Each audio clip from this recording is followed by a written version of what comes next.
Saya ketemu sama teman-teman semuanya ini ya. Mungkin kalau kita sudah dibilang generasi ini udah generasi milenial ini Pak Denny ya, karena udah lewat berapa puluh tahun yang lalu nih, ini ketemu sama teman-teman gen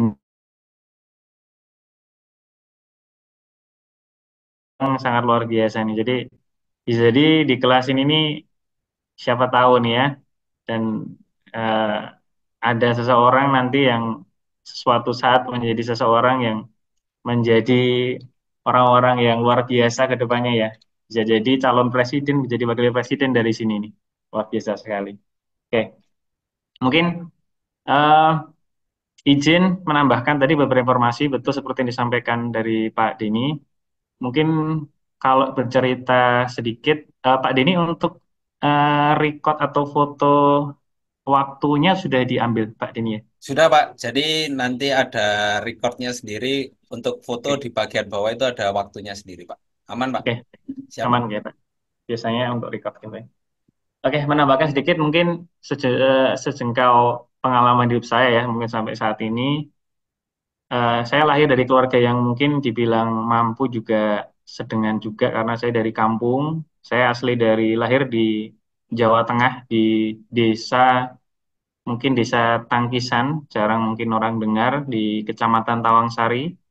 Saya lahir di Kabupaten Sukoharjo tepatnya kurang lebih 37 tahun, 38 tahun yang lalu. Oke, jadi sudah lumayan lama juga.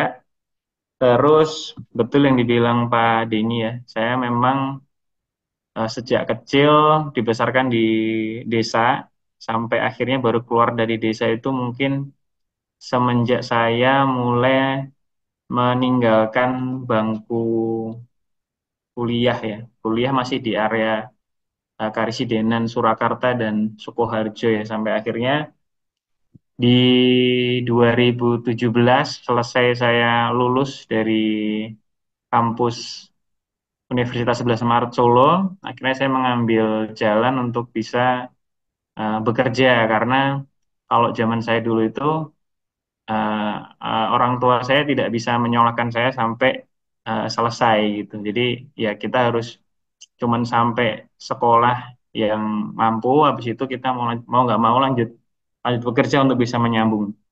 Sehingga saya memutuskan untuk bisa keluar dari kota Surakarta ataupun Sukoharjo. Di situ saya mencoba nih beberapa pengalaman tadi nih, mulai dari magang di bengkel, sebelumnya di bengkel Honda Solo Baru, saya pernah juga magang di bengkel pinggir jalan juga pernah, saya juga pernah join ke bengkel bubut, saya coba bengkel, saya pernah, saya juga pernah gabung jadi kuli di bagian furniture. Mungkin kalau teman-teman pernah lihat pameran-pameran, pembukaan-pembukaan pameran itu pasti dia butuh I/O dan di situ dia akan bangun stand pameran. Nah, di situ saya sempat bekerja juga di sana beberapa waktu dan melamar ke sana ke sini. Saya coba ngelamar ke oil and gas, saya ngelamar ke Toyota, saya ngelamar banyak hal. Jadi setelah lulus itu mungkin ada mungkin lebih dari 6 bulanan saya menganggur. Nggak enak dan nggak nyaman sekali karena posisi saat itu menganggur itu memang benar-benar tidak menyenangkan gitu. Jadi posisi teman-teman sekarang ini kalau ditanya aman gitu loh. Posisinya sekarang lagi kuliah. Jadi sedang menuntut ilmu gitu. Tapi nanti ketika sudah lulus, nah giliran teman-teman yang harus mempersiapkan diri sudah dari awal ngeplan kira-kira teman-teman tuh mau kerja di mana, bidang apa yang teman-teman sukai, jangan sampai teman-teman hanya ngikutin alur. Alur itu maksud saya ikut aja lah nanti kemana saya mengalir aja, nggak tahu nanti bersumber dan berakhir di mana gitu. Teman-teman harus punya planning dari sekarang, sebelum lulus, saya mau apa dan bagaimana cara harus ke sananya dari situ. Karena hmm, pengalaman saya, semua itu memang harus diperjuangkan ya. Mulai ketika kita sudah punya sesuatu dan ingin ya kita harus perjuangkan. Gimana pun caranya, bisa nggak bisa, harus bisa. Seperti itu. Sampai akhirnya saya diterima di PT United Tractor sejak 2018 saya mulai program magang dari situ dan saat itu saya mulai 3 bulan mungkin 4 bulan di Jakarta. Setelah itu saya mutasi ke Kalimantan, tepatnya di Kalimantan Timur 2018 dulu tuh. Kalimantan Timur saya masuk ke ada area Sangatta, saya ke Bontang, saya ke Samarinda, ke Balikpapan, ada ke Adaro, ke Kideko, Batu Kajang. Nah, dari situ mulailah masuk ke dunia industri ya, dunia kerja, dan ternyata yang saya rasakan itu ketika kita dari mahasiswa masuk ke dunia kerja itu semuanya nol. Dalam hal setiap orang itu akan dimulai dari angka nol lagi. Tidak ada yang orang lulus itu bisa langsung nge-match ataupun paham dan bisa langsung bekerja dengan baik. Pasti di situ perlu waktu penyesuaian minimal antara 1 tahun sampai 3 tahun untuk bisa benar-benar kita masuk ke dunia industri dengan eh, apa namanya kerjaan yang memang itu sesuai dengan kerjaan di situ. Jadi pendidikan itu penting dan sangat baik dan itu mendasari kita menuntun kita untuk bisa mempunyai budaya yang baik sehingga pada saat kita bekerja itu akan terlihat. Dan saya bilang eh, nilai itu penting, tapi nilai itu bukan segalanya. Jadi tetap semangat, jangan sampai kendor nih untuk belajarnya ya. Oke. Terus dan setelah sekian lama, kurang lebih di 2013-an saya baru ditarik kembali ke Jakarta dan akhirnya balik lagi ke head office ya, tepatnya di Cakung, tempat kita. Mungkin teman-teman ada yang sempat lewat mungkin di daerah Cakung, Jakarta Timur, tempatnya di PT United Tractors, mungkin agak di pinggiran sih, bukan di Jakarta Pusat atau Jakarta Barat, tapi mungkin agak berperbatasan atau berdekatan dengan Bekasi. Nah, dan setelah sekian lama, mungkin hampir 15-an tahun saya bekerja, keliling sana keliling sini di dunia, ada pertambangan batu bara, ada pertambangan nikel, ada apa namanya banyak hal ya yang ada pertambahan emas, pengalaman-pengalaman yang memang itu memang nggak akan bisa kita dapatkan di dunia sekolah dan hanya kita bisa dapatkan di dunia kerja gitu. Sehingga memang sangat perlu menurut saya untuk bisa melakukan eh, apa matching ya antara dunia pendidikan dunia kerja sehingga teman-teman bisa punya gambaran seperti apa sih dunia kerja tertentu gitu. Mungkin yang dunia yang saya bidangin sekarang ini lebih ke dunia peralatan peralatan berat yang sangat-sangat masih sangat-sangat dekat sekali dan tidak terlepas dengan materi yang sebenarnya berhubungan di sini yaitu pneumatik dan hidrolik. Mungkin teman-teman juga sudah mengenal ya. Mayoritas apa namanya di dunia pertambangan, di dunia otomotif atau dunia alat berat itu tidak akan terlepas dari namanya pneumatik dan hidrolik gitu. Saya kemarin sudah atau tadi sempat komunikasi ke Pak Denny ya, di mana teman-teman sudah pernah mendapatkan materi pneumatik dan hidrolik ya. Jadi insya Allah nanti saya sempetin datang ke Madiun mungkin di minggu depan ya, pengen ketemu teman-teman juga, mungkin bisa ketemu ke sana, mungkin di tanggal 11-an insya Allah saya ke sana ke Madiun untuk bisa ya ininya sharing-sharing dan ketemu langsung dengan teman-teman ya. Semoga bisa maksimal nanti di sananya ya. Nah, selama menuju ke sana, kita akan lebih banyak satu refresh terkait materi yang kemarin teman-teman dapatkan secara teori ya dari bapak-bapak dosen di kampus. Kemudian nanti ada sharing dan diskusi terkait ada beberapa tugas yang saya berikan dan mungkin ada beberapa hal ya yang mungkin bisa kita ketahui. Oke, sebagai awalan saya coba sedikit share ya, sedikit share. Bentar, elektrik sistem. Saya coba buka salah satu hal yang ada di dunia kerjaan saya. Oke. Bentar, coba flash dulu.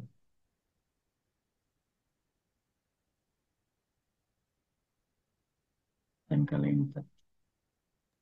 Mohon izin Pak, sebentar saya mau ngambil dokumentasi, bisa minta tolong Boleh. teman-teman untuk mengaktifkan kameranya semua Mas. Silakan Mas, ditunggu.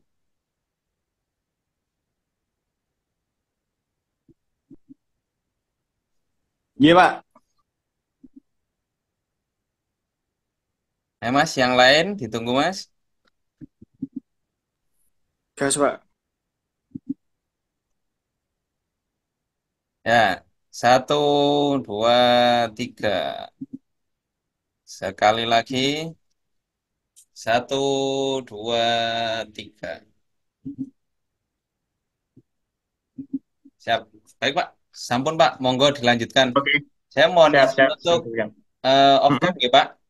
Boleh, boleh, silakan. Siap, Mungkin mohon yang izin Pak. mengalami gangguan sinyal dan sebagainya, silakan bisa off cam tidak apa-apa. Tapi nanti pada saat mungkin bertanya atau berdiskusi, silakan bisa on cam dan menyampaikan atau menyebutkan namanya ya, supaya kita bisa saling berkenalan juga di situ. Oke, saya dikit share ya. Ini salah satu hal yang menjadi, bentar, saya share di bagian ini. Oke. Muncul tampilannya teman-teman ya. Ada sebuah sirkuit.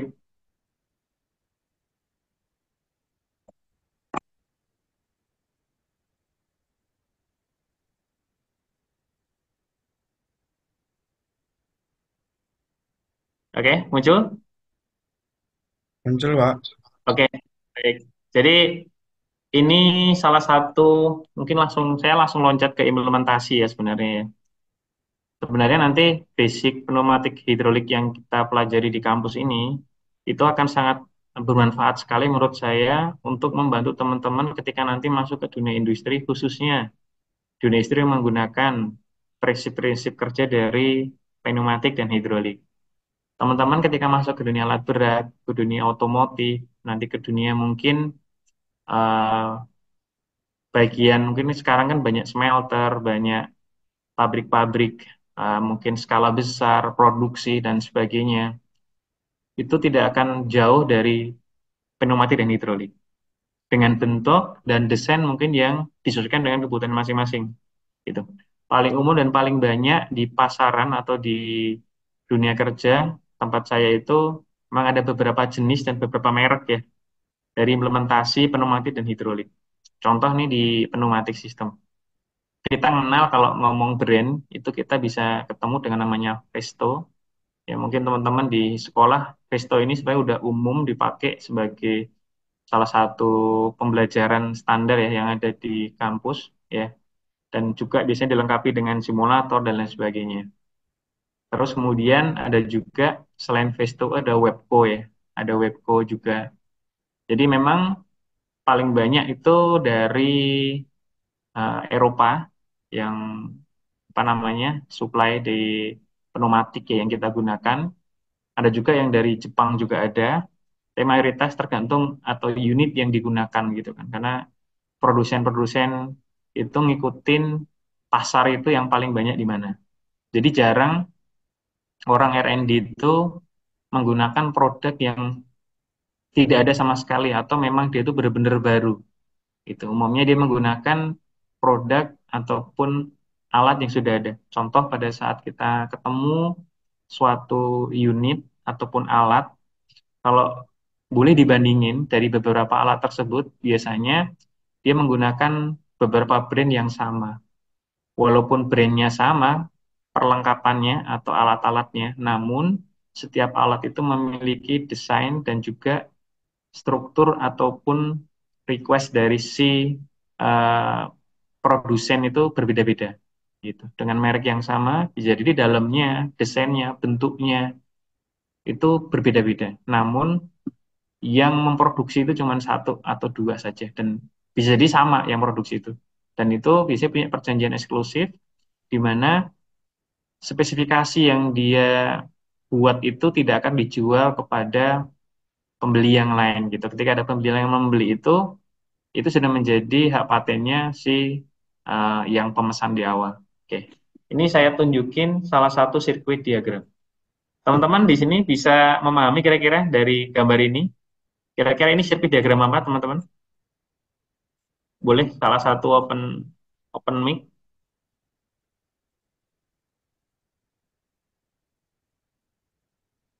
silahkan. Kalau belum ada, boleh saya panggil Mas Farhan. Iya, Pak. Kalau boleh tahu, ini menurut Mas Farhan, sistem apa Mas Farhan? Aduh, saya belum pernah lihat, Pak. Oke. Kalau Mas Rahmatullah Hidayah,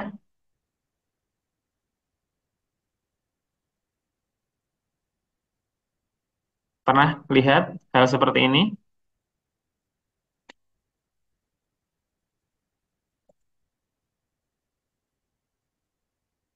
Mas Rahmatullah, belum pernah?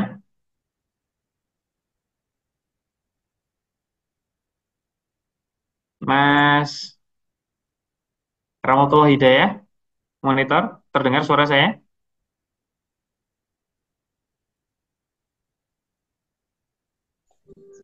Mohon maaf, gimana? Ya. Mas Rahmatullah, kira-kira yang saya tampilkan ini sirkuit apa? Belum tahu, Pak. Belum pernah Belum pernah lihat lihat juga. ya? Oke, ya udah. Terima kasih ya. Jadi ini adalah implementasi dari sebenarnya lebih ke pneumatiknya. Yang saya tampil ini adalah sebuah sistem pneumatik yang sudah dirancang untuk sebuah tipe unit tertentu.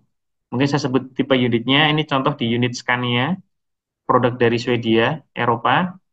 Mungkin di Jalan Jawa Timur atau di Jawa Tengah, kita mungkin jarang ketemu produk ini karena memang rata-rata produk ini paling banyak bermain di pertambangan, di unit truknya ini, truk-truk yang cukup besar. Mungkin teman-teman melihat mungkin di jalan yang teman lihat besar, ini lebih besar lagi truknya ini.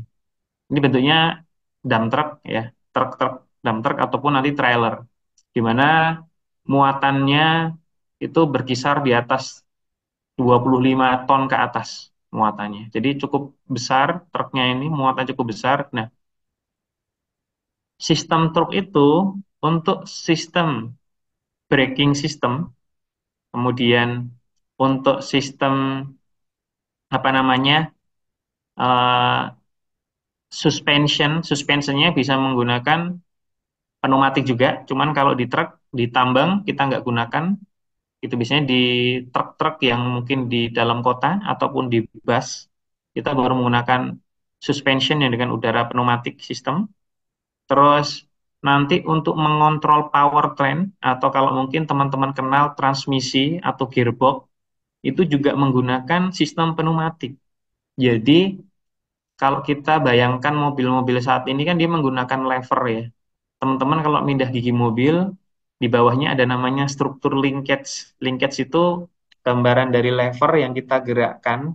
Lever itu akan menggerakkan tautan linkage di bawah. Linkage itu akan mengoper gigi sesuai dengan arah gerak yang kita sudah pilih tadi. Gigi satu, gigi dua. Nah, di beberapa alat yang sekarang ini, pengoperan gigi itu sudah tidak menggunakan linkage seperti yang di mobil-mobil pada umumnya. Jadi pengoperan gigi sudah sepenuhnya menggunakan sistem elektrik kombinasi dengan elektropneumatik kita sebutnya. Jadi gabungan dari elektronika kemudian digabungkan dengan sistem pneumatik. Gitu. Jadi tidak ada lagi lingkar-lingkar ke sana dan hanya ada kabel atau kita sebut sebagai wiring elektrik. Di situ ada pengkabelan, terus kemudian di sana ada sensor, kemudian ada kompresornya, pneumatik sistemnya untuk solenoid kontrolnya.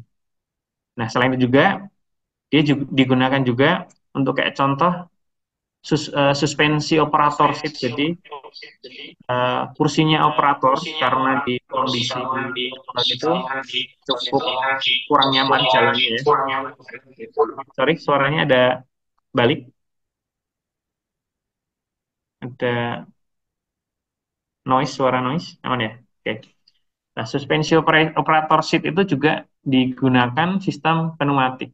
Jadi kalau dibilang sistem pneumatik itu mempunyai peran yang sangat besar sekali dalam dunia industri. Perannya adalah langsung ke produk yang sudah bisa diutilisasi. Saat ini memang kemampuan kita belum sampai ke production ya, tapi kemampuan kita lebih ke maintenance, monitoring gitu. Ketika sudah punya produk dan sudah bisa digunakan di lapangan, suatu saat produk tersebut pasti akan mengalami kegagalan atau kerusakan. Jadi sepertinya teman-teman juga menyadari ya, ketika teman-teman sudah memiliki sebuah produk, mungkin sepeda motor, ataupun mobil, ataupun apa, mungkin handphone, ataupun barang-barang elektronik, ataupun apa, ketika teman-teman menggunakan barang tersebut, lama-lama barang itu akan mengalami penurunan. Salah satunya penurunan usia dan penurunan mungkin kemampuan. Nah, suatu saat dia akan mengalami namanya kegagalan. Begitu pula di sistem pneumatik. Nah, apabila kita sudah memahami pneumatik system, cara kerjanya, maka orang-orang yang memiliki kompetensi ini itu sangat dibutuhkan di dunia kerja.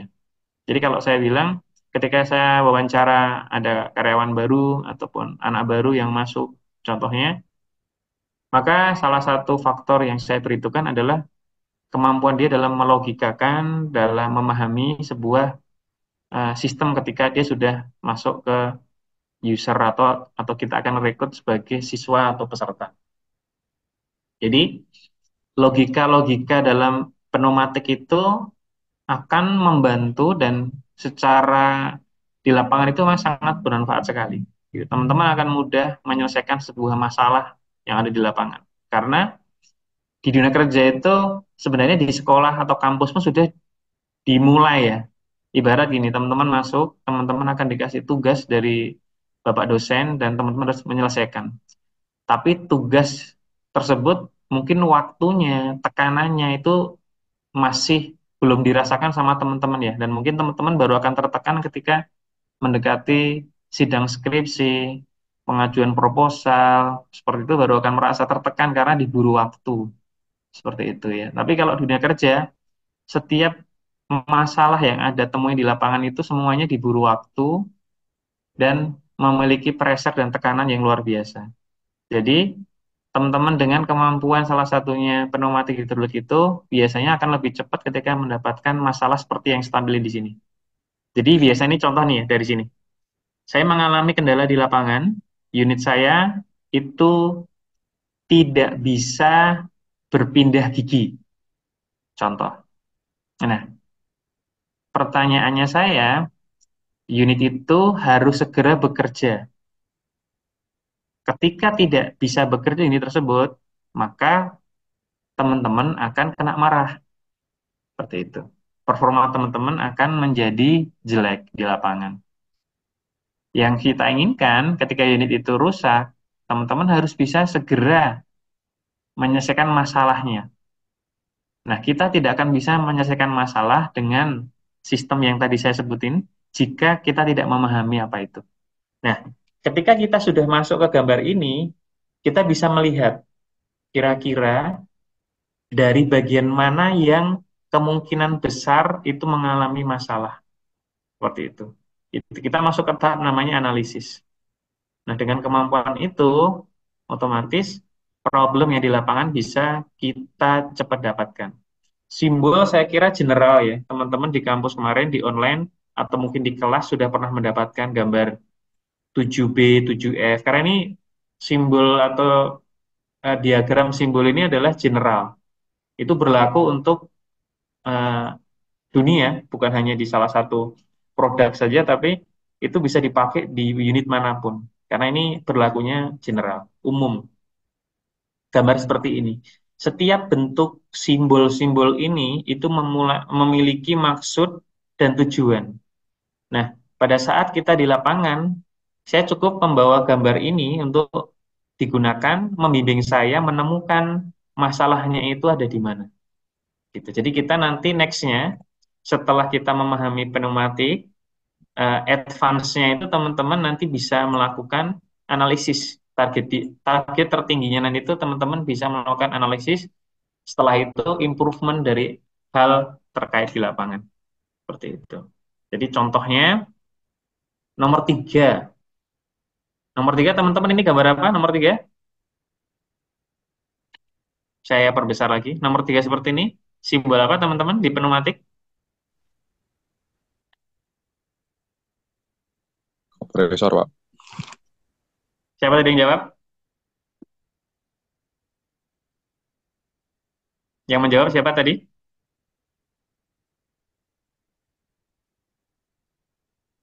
Halo? Yang menjawab kompresor siapa tadi? Saya pengen tahu. Namanya siapa?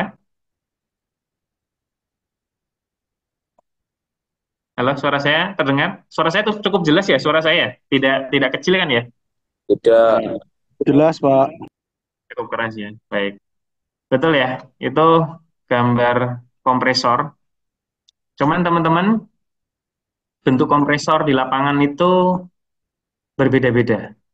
Contoh kalau saya buka sebuah kompresor, itu bentuknya bisa jadi seperti ini. Bentuk di lapangan itu bentuknya berbeda-beda. Yang sering kita ketahui di pinggir jalan mungkin tukang tambal ban. Dia sudah menggunakan kompresor. Kompresor sekarang itu sudah apa namanya macam-macam ya penggeraknya ya. Mulai dari motor bakar, sekarang sudah menggunakan elektrik gitu kan. Sudah berpindah ke sistem elektrik karena mungkin jauh lebih efisien, tidak berisik seperti itu. Nah, ini saya tunggu masih masih loading. Dan saya nitip ke teman-teman, teman-teman sering-sering berlatih menggunakan bahasa ya, bahasa Inggris, sering-sering menggunakan literatur berbahasa Inggris karena itu salah satu kompetensi yang sangat membantu nanti dunia kerja teman-teman semuanya. Nah, kalau sekarang hal yang lain tuh kayak bahasa Cina, bahasa selain Inggris juga ya, itu saat ini banyak dibutuhkan. Dan teman-teman yang memiliki kompetensi itu biasanya dia akan jauh lebih cepat nantinya, lebih cepat apa namanya berkembang di dunia industri. Karena halangannya yang saya temuin rata-rata teman-teman di lapangan itu halangannya salah satunya adalah bahasa. Jadi bahasa ketika karena literatur yang kita dapatkan di lapangan itu jarang yang dia berbahasa Indonesia. Mayoritas itu bahasanya bahasa Inggris, mulai dari petunjuk kerja, mulai dari standar operasional prosedurnya, mulai dari literatur-literatur yang berhubungan dengan sistem. Jadi mau nggak mau tadi, jadi ada gini. Saya setuju nih beberapa ini ya, bahwa ada yang nyebut kita bisa itu karena dipaksa dan terpaksa gitu ya. Ada yang seperti itu. Tapi ada negatifnya juga karena harus dipaksa dulu dan di apa namanya dimasukkan dulu nih baru baru mau bisa gitu. Ya, sepertinya jaringan saya agak lama, nggak lumayan lama. Saya pindah dulu. Oke, saya coba mulai sedikit. Tadi ada apa namanya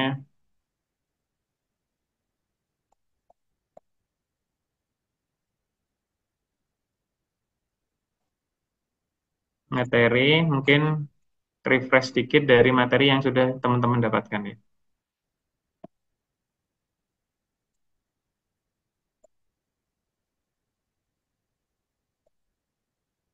Bentar, saya coba,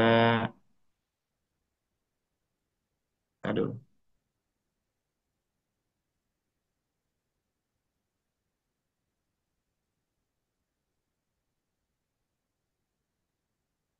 Oke, tadi udah perkenalan. Saya tinggal di Bekasi Utara ya, kalau teman-teman sempat main ke sana. Oke, saya sedikit refresh terkait materi yang sudah teman-teman dapatkan ya. Mungkin secara singkat, bahwa kalau istilah pneumatik itu kita kenal sudah dari dulu ya. Jadi teknologi atau ilmu hidrolik pneumatik sudah ditemukan dari zaman-zaman dahulu kala. Ya. Karena semenjak Pascal menemukan hukum Pascal itu, semenjak itu ilmu-ilmu yang terkaitan dengan hidrolik itu udah banyak dikembangkan. Nah, perkembangan teknologi zaman dulu itu ada namanya Babilonia ya, Babilonia zaman dahulu, terus ada Yunani. Jadi kalau mungkin dari Yunani ya, itu udah mengenal dan mengimplementasikan yang istilahnya itu teknologi seperti itu, gitu. Jadi dari segi bahasa itu merupakan pneumatik ya, ya tekanan, ada udara yang ditekan dan sebagainya. Teman-teman mungkin tahu bahwa udara yang ada di bumi ini itu kandungannya ada berbagai macam, gitu ya. Tergantung di lokasi memang, tapi mayoritas komposisinya itu paling besar dimiliki oleh nitrogen, komposisi dari sebuah udara yang kita hirup, yang kita gunakan. Terus kemudian apa namanya? Kemudian 20%-an itu baru diisi oleh oksigen. Sedangkan sisa-sisanya itu baru akan diisi oleh gas-gas yang lain seperti argon, helium, dan lain sebagainya. Dan itu tercampur, tercampur ada homogen di mana di seluruh udara yang ada di dunia ini.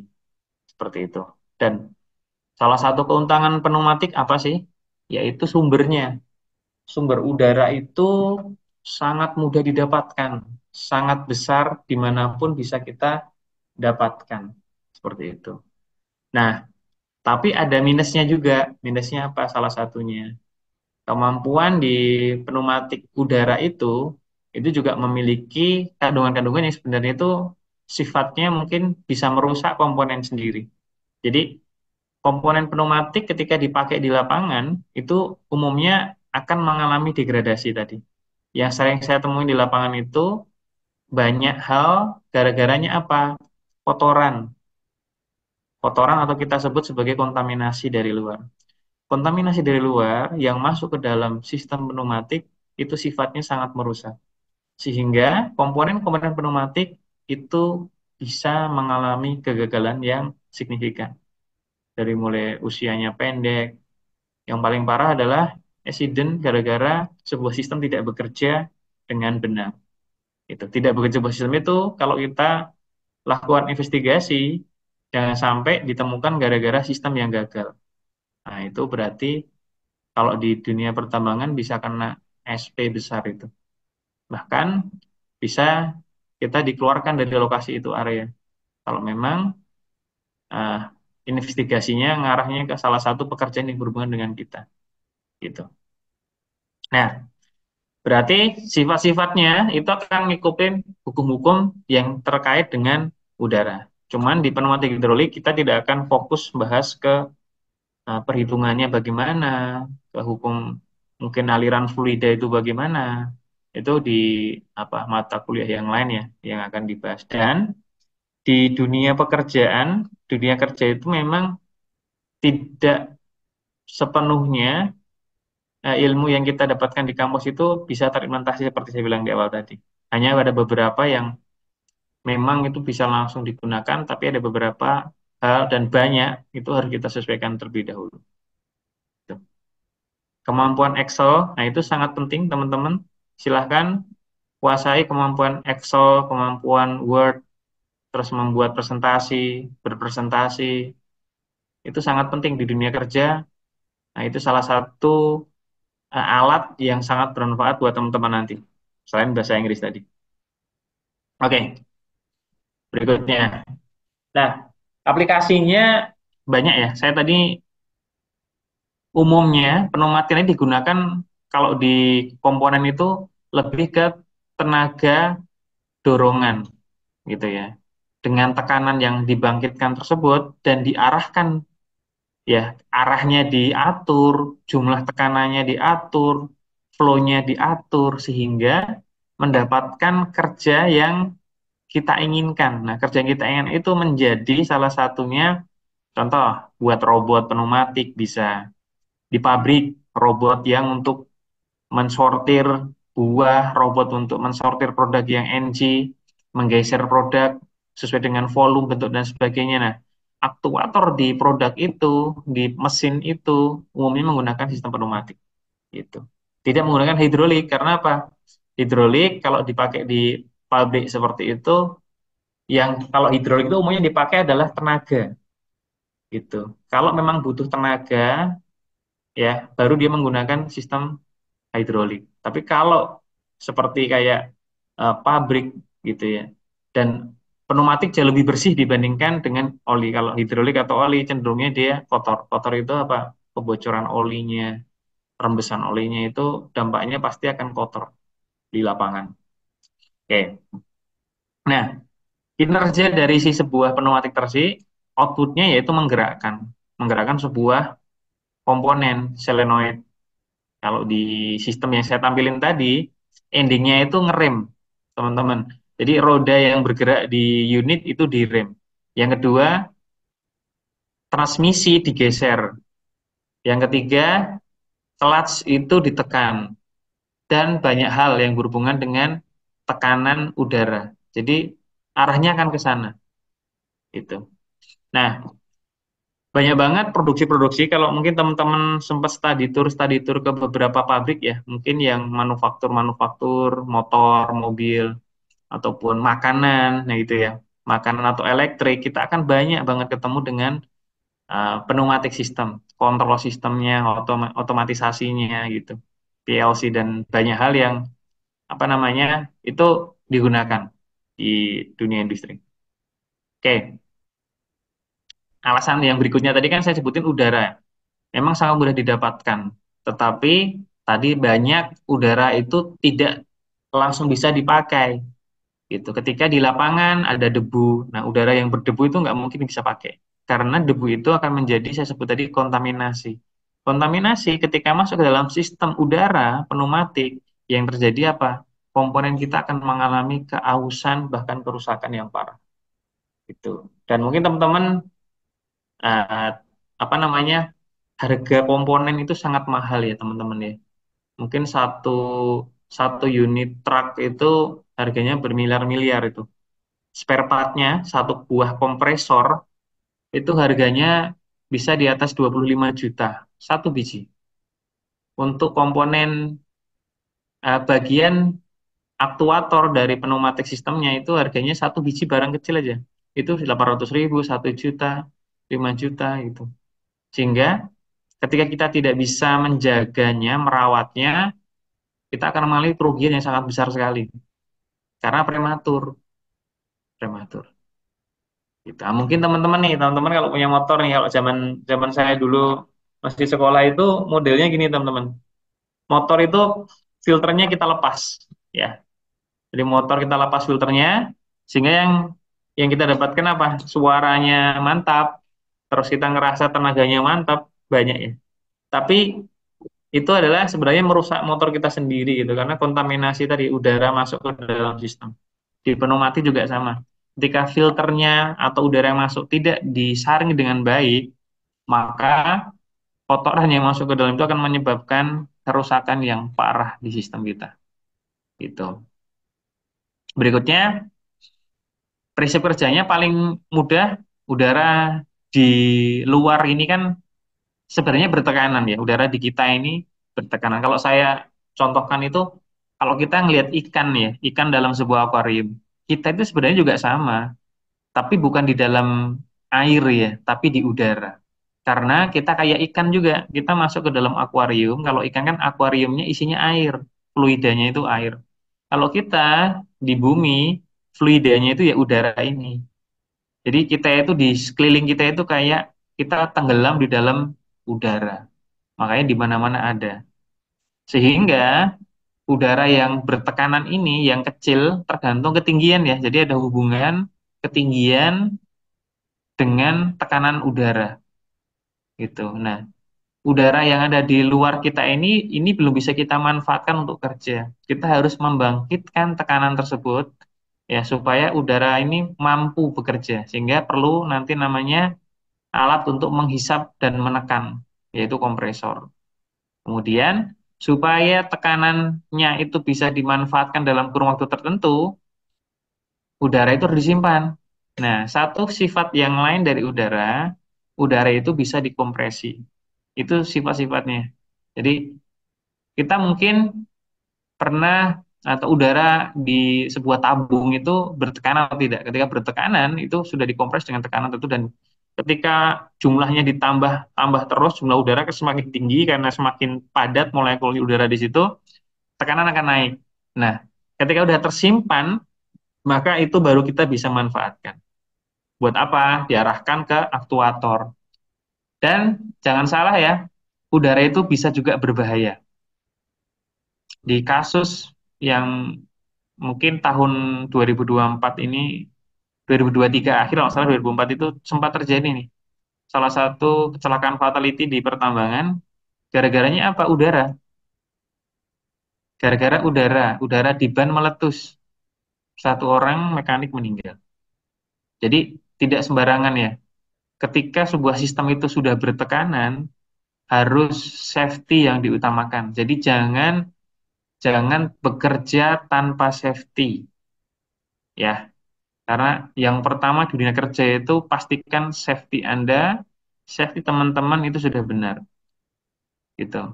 Sehingga kalau apa nama Anda masuk ke dunia kerja ke lokasi aman ya, selamat dan aman begitu. Ya. Nah, dari udara yang bertekanan akan digerakkan menjadi apa namanya itu gerakan ataupun bisa jadi putaran. Contohnya putaran, contoh ke motor bisa, atau bisa ke gerakan translasi gitu ya. Satu silinder seperti itu. Nah, gerakan bola baliknya. Jadi dari gerakan itu menjadi sebuah kerja yang bisa kita manfaatkan untuk bisa kita gunakan di dunia yang lain. Saya contoh. Nah, berikutnya adalah efektivitas pneumatik. Teman-teman mungkin sempat bertanya, apakah udara tadi ada yang sebut berbahaya ya? Berarti tidak semua pneumatik sistem itu bisa langsung digunakan. Ya, betul.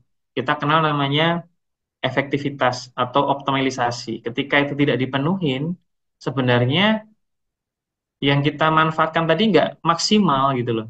Ibarat kalau ngomong energi itu, energi yang kita pakai untuk menggerakkan kompresor dengan output kerjanya dia itu nanti tidak sesuai, tidak seimbang. Jadi malah dibilang kita rugi, tidak efisien gitu. Nah, efektivitas atau optimalisasi pada sebuah sistem itu ternyata sudah dilakukan penelitian dari zaman dahulu, di mana ternyata ada hubungan apa? Hubungan dari flow, flow itu adalah aliran udara yang diperlukan dengan diameter. Jadi diameter sebuah torak. Ketika flow-nya terlalu kecil, diameternya besar, itu udara juga tidak akan maksimal. Tapi harus sesuai ketika flow-nya mampu di berapa, maka komponen yang digerakkan ataupun torak yang akan bergerak itu harus disesuaikan. Begitu. Nah, contoh batas-batas ukuran ada 6 sampai 320, langkahnya 1 sampai 2000 mili, terus tenaganya 2 sampai 15 bar. Nah, kalau di dunia kerja kayak di alat-alat tadi, tekanan udara untuk apa ya namanya sistem itu dibatasi umumnya di 12. Reliefnya itu paling mentok di 14 bar. Itu safety-nya. Lewat dari itu udara akan dilepas, dibuang. Tapi udara bertekanan yang mayoritas standar tekanannya itu dijaga di 8 bar. Jadi 8 dia akan 9, 8. Pada saat kondisi tertentu dia bisa nyampe di 10 ataupun 11.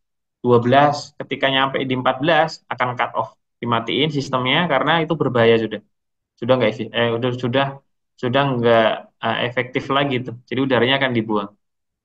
Umumnya kayak gitu. Jadi ada perlengkapan-perlengkapan safety yang akan bekerja. Atau mungkin teman-teman ketika eh, dengar sebuah truk ya, atau di samping bus atau sebuah truk itu mungkin dengar suara kayak udara yang dibuang, pes, pes, kayak gitu ya. Jadi udara itu bagian dari siklus sistem pneumatik. Ya, mungkin nanti di pertemuan tertentu akan saya sedikit jelasin suara atau udara tersebut tuh muncul dari mana. Nah, contohnya, contoh yang apa namanya tadi ya udara bertekanan. Jadi tekanan sebagai syarat udara itu nanti bisa kita manfaatkan dengan baik. Lanjut. Nah, kerugian dan keuntungan teman-teman udah ketahui dari materi sebelumnya ya. Banyak keuntungannya. Udara itu di mana-mana ada. Penyalurannya mudah, cukup pakai selang. Selang bertekanan itu fleksibel, mudah, dan dibandingkan dengan pipa ataupun hose hidrolik, harga pipa pneumatik lebih murah dibandingkan dengan hose hidrolik ya. Hose hidrolik satu hose-nya itu mungkin bisa beratus-ratus ribu, bahkan jutaan. 320 Pneumatik Pak. nggak sampai kayak gitu. Dan lebih mudah ketika dalam pemasangan, assembly, kecepatan penyelesaian itu akan lebih cepat pekerjaannya dengan pneumatik. Begitu. Untuk nyambung motong itu lebih mudah. Tapi kalau hose tidak semudah itu. Hose itu lebih kritikal lagi, kenapa? Tekanannya kalau pneumatik tadi cuma di 14-an bar maksimal, kalau di hidrolik kita harus lebih hati-hati karena tekanannya rata-rata di hampir 400 kilogram. 400 kilogram itu 40 310 Pak. MPa ya, 40 40 bar. Dan itu sangat besar, cukup besar. Kalau sampai kena badan ya cukup berbahaya itu. Oke, fleksibilitas temperatur.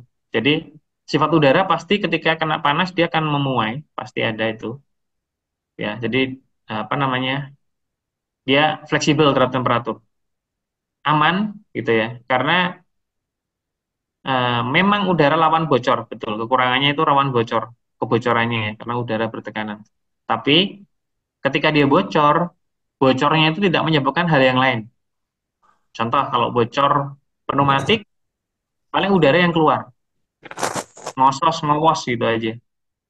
Ya, kalaupun tinggi-tinggi tekanan tadi kan masih di bawah 14 bar. Tekanan segitu belum belum terlalu ini ya, apa namanya?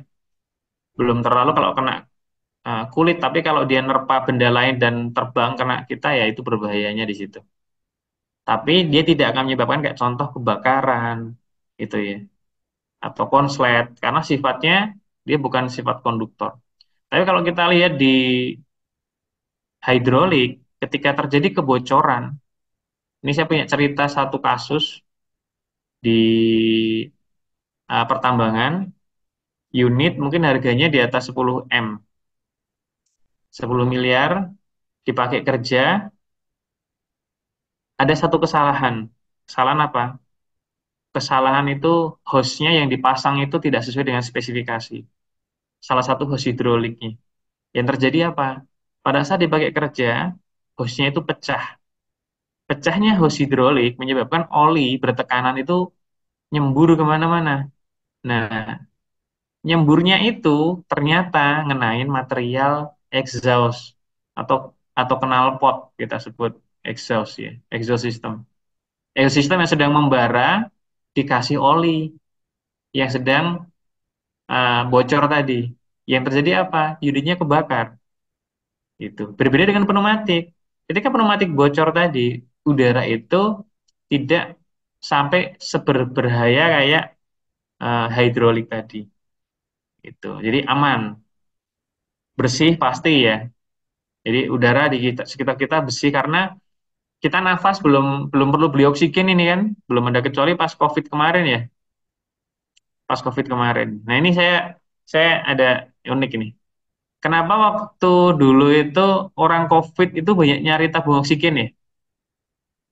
Ada yang kopi nggak? Kenapa ya? Ini ada hubungannya dengan penjelasan kita di awal tadi nih. Ada yang kopi nggak? Atau kenapa yang orang-orang sakit itu umumnya menggunakan tabung oksigen?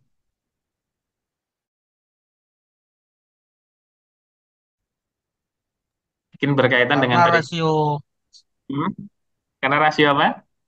karena rasio oksigen di udara sedikit, Pak, mungkin. Ya, salah satunya dan itu tepat ya. Jadi betul. Salah satunya adalah rasio tadi saya sebutin di awal tadi.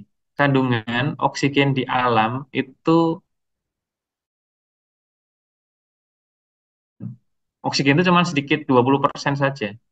Artinya udara yang kita pakai di dalam sistem pneumatik itu isinya apa ya? Ada nitrogen, ada oksigen, ada argon. Kalau ada apa gas-gas yang lain itu juga kesedot semua kepake seperti itu. Nah, sifat masing-masing ya kan, sesuai dengan Oh, molekul atomnya masing-masing. Nah, nitrogen itu kalau dengan tekanan temperatur yang masih rendah dia nggak akan bereaksi, jadi aman aja, nggak masalah. Dia lebih sifatnya lebih oksigen, mungkin dia mempunyai sifat yang eh, mudah terbakar seperti itu. Betul tadi jawabannya. Karena kalau orang sakit itu nafas dengan udara di sekitar kita itu kurang dia, kurang banyak oksigen yang masuk. Karena yang dihisap itu 70%-nya kan nitrogen ya. Makanya butuh tabung oksigen di mana 99% ya, 99,9% kali mungkin. Itu oksigen murni. Sehingga yang dihirup itu benar-benar pure oksigen. Sehingga napasnya jadi lega, tidak sesenggalan lagi nafasnya.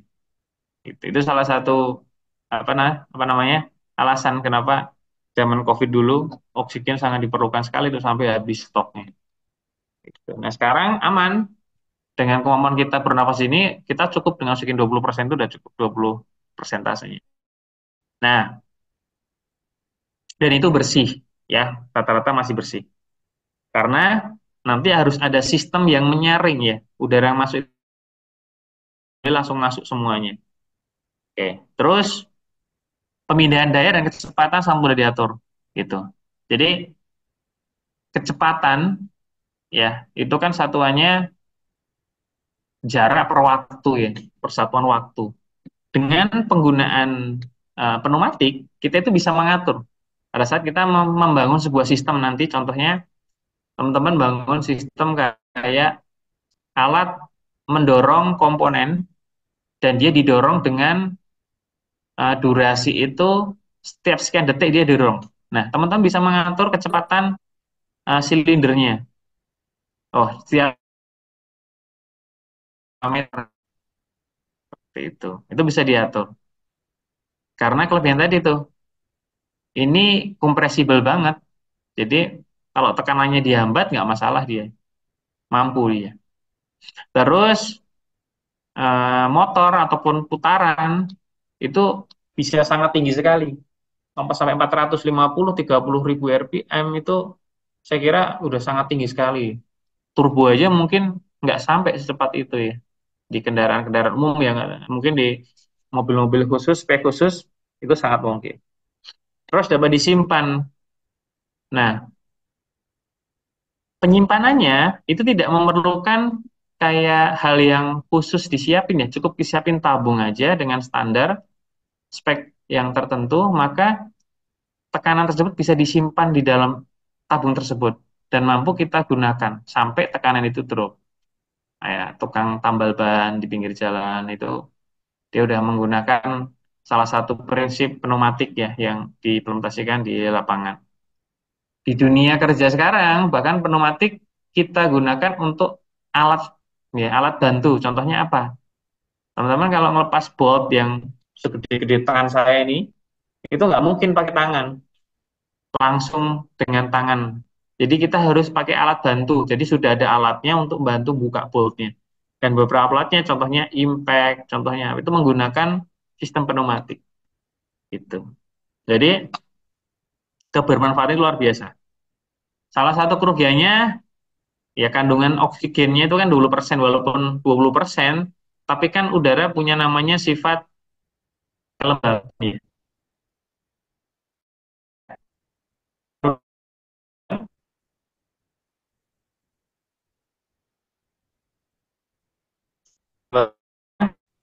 Itu kandungan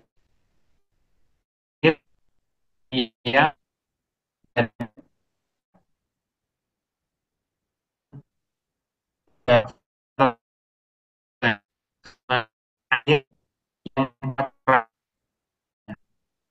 kalau orang biasa pakai aja gitu ya. nggak berkira kita udah kalau bahas kita udah gitu ya, embun, kabut ya, atau kadus. Kadus itu eh, ya dia kandungan udaranya nggak setebal kalau kabut ya. Kalau kabut dia cukup tebal gitu. Bahkan kalau kena kulit kita itu kerasa kayak dingin ya. Nah kalau nanti sudah nggak mampu menahan uap air, ya jadilah hujan. Ditetesin lah jadi tetesan air untuk kandungan airnya nggak mampu lagi. Karena tumbuhan di daun-daunnya itu akan muncul tetesan air gitu.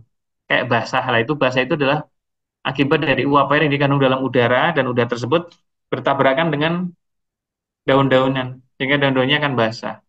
Nah, uap air tersebut itu akan masuk ke dalam sistem pneumatik kita salah satunya. Nah, airnya itu yang menjadi masalah sebenarnya.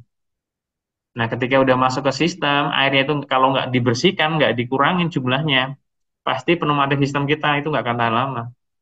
Korosif, sealnya akan rusak, kebocoran, itu akan terjadi. Begitu cepat, pasti terjadi itu. Lanjut. Sampai sini teman-teman jika ada pertanyaan atau diskusi silakan ya, langsung di open aja kalau memang ada yang mau ditanyakan. Oke, ini kerugiannya ya atau kelemahannya salah satunya instalasi peralatan penghasil udara pasti ya, karena nggak bisa kecuali pakai avatar eng ya, mungkin dia bisa manfaatin udara itu. Tapi kita harus mendevelopment kalau kita jadi kayak contoh di sebuah workshop atau bengkel ya. Kalau di bengkel-bengkel mobil nanti kita menggunakan pneumatik untuk sebagai alat angkat biasanya, alat angkat mobil. Nah, itu harus direncanakan kebutuhan tenaganya itu berapa. Jadi pada saat contohnya kita punya alat angkat itu 6 ya, dalam sebuah bengkel kita punya 6. Nah, kita harus mendesain bahwa tekanan udara yang dihasilkan itu pada saat 6-6-nya bergerak bersamaan itu tidak terjadi kekurangan atau mampu bergerak 6-6-nya bersamaan. Jadi kapasitas udara yang harus kita desain di situ itu cukup. Oh ya, harus mampu kayak menggunakan kompresor yang seberapa kapasitasnya. Kalau disimpan, simpanan itu harus volumenya seberapa dan tekanan berapa. Jadi pada saat nanti digunakan, itu mampu. Gitu. Ada juga yang hidrolik juga ada, tapi banyak yang menggunakan pneumatik ya. Oke, terus mudah terjadi kebocoran. Nah ini sering nih, banyak problem di alat-alat kita.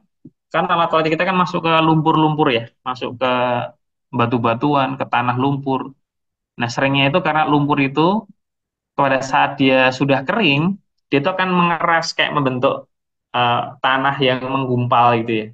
Nah, lama-lama itu hose kita itu ketarik itu, yang tadinya bersih, terus kena tanah, tanah itu lama-lama kayak memberikan beban, terus hose-nya ketarik seolah-olah. Nah, ketariknya hose itu gesek akhirnya, bergesekan dengan besi atau hose lain, akhirnya apa? Aus. Ketika aus, bocor. Sangat mudah. Nah, paling perlindungan dari kita beli conduit biasanya atau pelindung. Jadi yang berpotensi terjadi gesekan kita kita lindungin atau kita tirap biasanya. Suap bising, ini nih, kompresornya pasti bising ya, tergantung kalau sekarang mungkin motornya sudah elektrik, kebisingannya nggak turun. Tapi pada saat sistem itu bekerja dan ada buang udara keluar, itu pasti bunyi pss, pss, pss, gitu. Terus kemudian mudah mengembun seperti saya bilang tadi. Sifat dari sebuah udara. Pertanyaannya, kenapa udara kalau ditekan keluar airnya ya? Ada yang bisa jawab nggak? Logikanya gimana itu? Kalau udara belum ditekan, dia belum ada airnya nih, belum kelihatan. Tapi kalau ditekan, mungkin teman-teman contohnya lagi mompa motor atau mompa sepeda di rumah. Nah, sepeda itu pada saat teman-teman pompa, kadang keluar airnya dari ujungnya itu ya. Nah, pertanyaannya, kok bisa ya? Ketika tidak dipompa itu nggak muncul air, tapi pas saat dipompa kok muncul air? Gimana itu? Ada yang bisa jelasin nggak?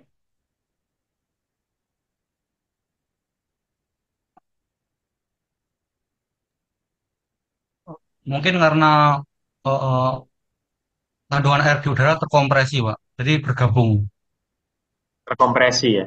Ya. Jadi gini, betul. Saya tambahin dikit lagi ya. Jadi tadi kan ada kelembaban udara ya.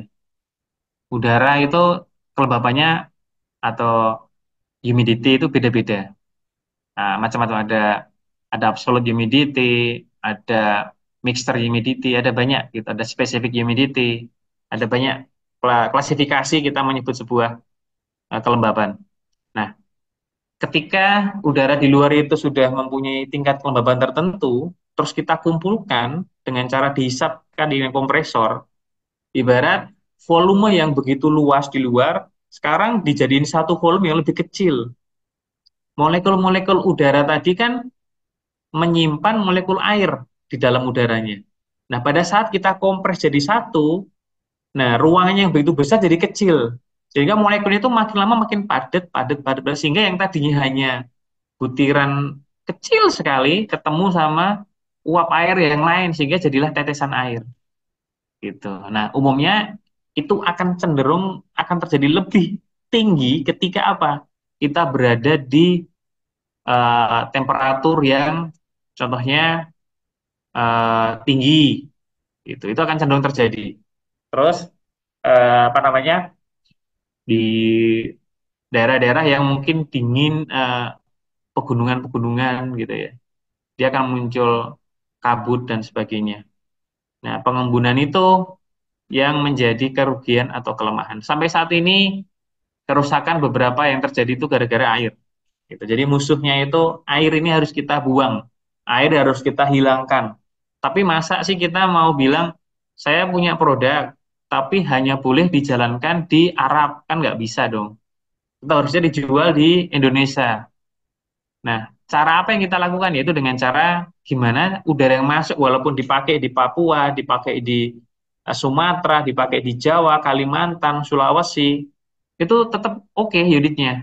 Nah, ada sistem-sistem nanti yang ditambahkan di situ. Contohnya, sebuah sistem ada namanya sistem pemanas. Jadi udara yang masuk dipanaskan supaya apa? Uapnya itu dibuang. Air heater namanya. Ada yang ditambahkan dengan apa? Sistem penangkap penangkap uap air atau namanya decision container. Jadi udara yang masuk itu diserap dulu kelembabannya, baru boleh berjalan masuk ke sistem. Nah, kemudian ketika sudah ditangkap, kelembabannya harus dibuang keluar. Makanya muncul suara pss, kalau di truk, di bus, itu saat dia membuang kelembaban udara yang tertangkap di dalam sistem pneumatiknya, dibuang keluar. Umumnya udara yang dibuang keluar itu, selain udara, ada air yang keluar di situ. Nah, itulah buangan dari udara yang sebenarnya itu apa namanya terhisap ke sistem, dipisahkan oleh sistemnya, dibuang keluar supaya dia nggak masuk ke dalam sistem pneumatik. Kalau udah terlanjur masuk, dampaknya ngejam, chamber itu nggak mau bergerak. Kalau udah air itu kan banyak ya, biasanya ada kandungan garamnya juga ya, silika dan sebagainya, kotor-kotorannya. Nah, itu akan menggerus, bahkan membuat membran itu rusak, nggak bisa dipakai lagi biasanya. Oke, itu ada kerugian dan beberapa kelemahan.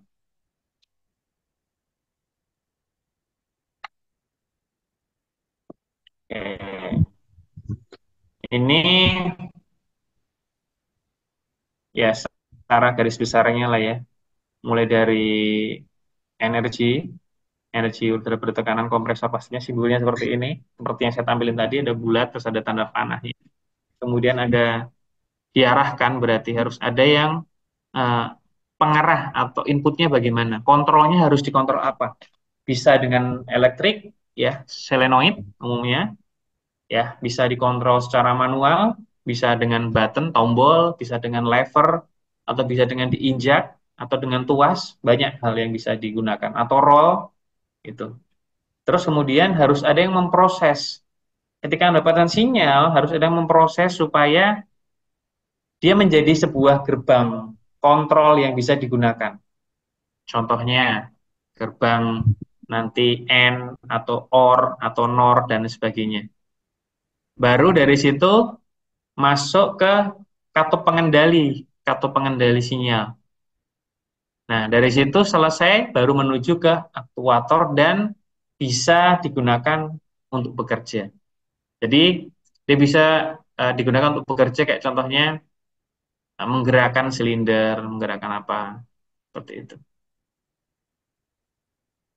Saya contohkan bentar. Saya contohkan sebenarnya mungkin teman-teman sudah pernah tahu ya. Jadi saya pengen menambahkan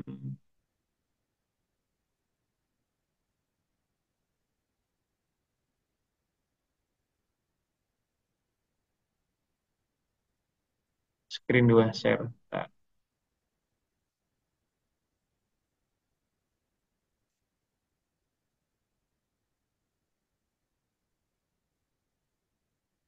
Ini beberapa ada di dunia tambang.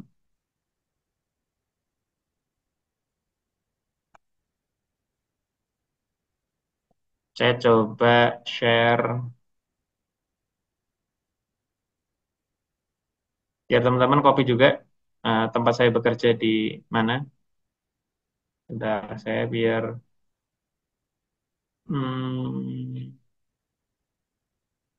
share sound ya.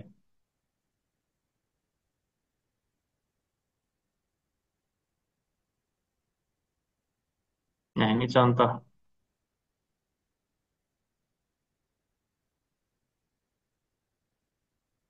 Oke, saya tampilin dulu. Ini sebagai informasi.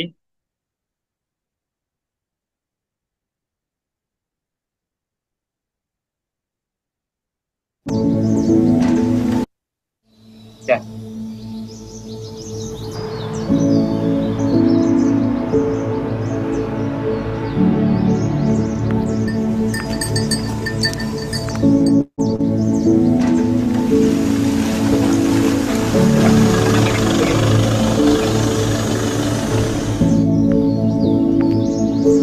2 bulan pasca gempa Lombok, kehidupan masyarakat di Kabupaten Lombok Barat, Kabupaten Lombok Utara, dan Kabupaten Lombok Timur berangsur pulih. Dalam hidup ini akan selalu ada tantangan baru dengan peluang dan harapan untuk membuat hidup orang banyak menjadi lebih bermakna. Di United Tractors, kerjasama adalah hal yang utama. Bersama-sama bekerja dengan segenap hati untuk bisa berbagi dan berkontribusi.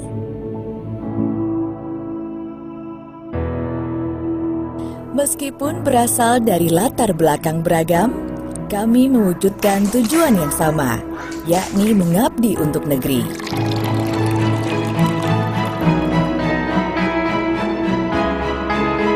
Inilah bakti kami dalam membangun negeri.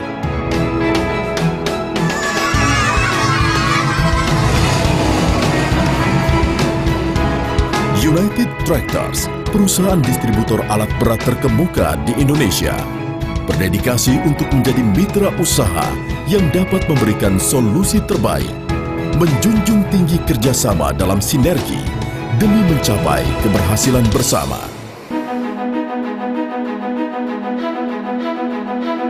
Bisa menjadi bagian dari United Tractors merupakan kebanggaan tersendiri bagi kami. Selama lebih dari 40 tahun, United Tractors bertekad mempersembahkan yang terbaik untuk bangsa demi menciptakan manfaat bagi para pemangku kepentingan.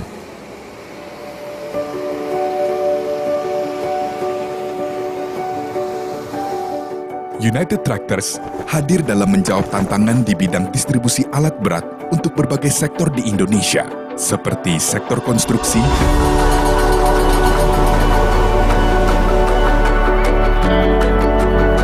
kehutanan, pertanian, perkebunan,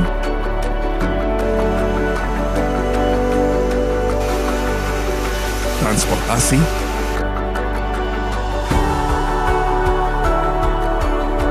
hingga pertambangan.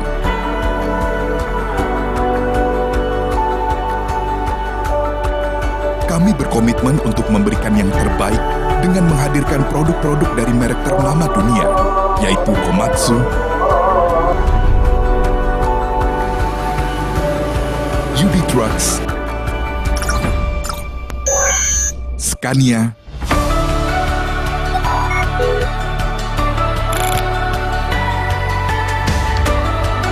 Bomak,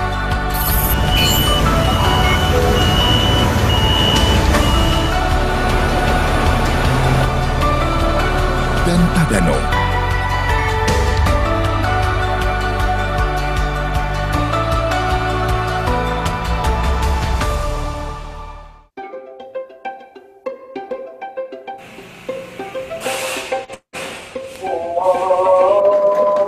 Dimanapun mitra usaha kami berada, kami siap untuk memberikan layanan purna jual prima dengan tim mekanik yang handal selama 24 jam. Serta jaminan kualitas melalui layanan Beauty Call.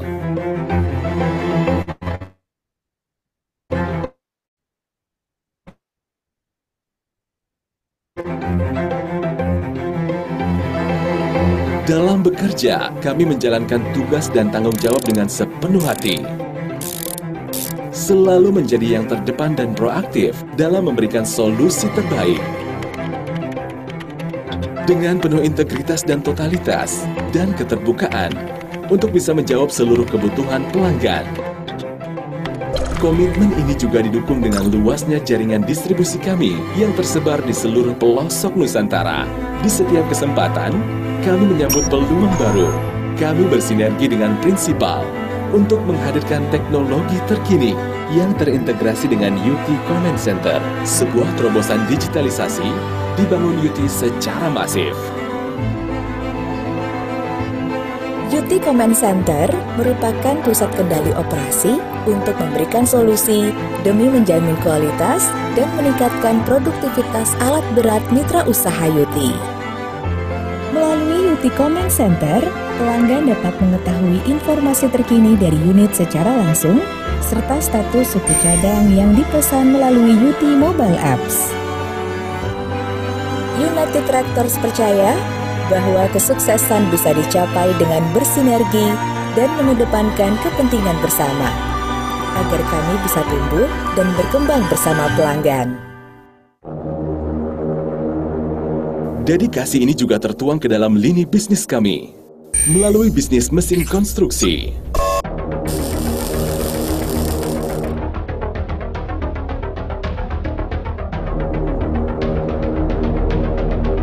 Bisnis kontraktor penambangan,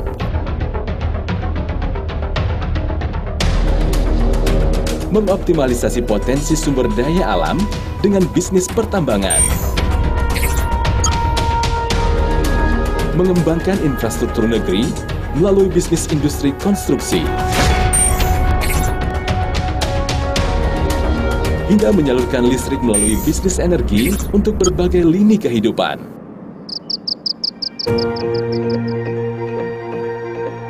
Di United Tractors, kami juga bergerak bersama dengan masyarakat untuk membuat perubahan demi pembangunan berkelanjutan. Dengan menjaga kelestarian alam, meningkatkan taraf pendidikan, mendorong kemandirian masyarakat, menyediakan akses kesehatan, hingga membantu memulihkan negeri.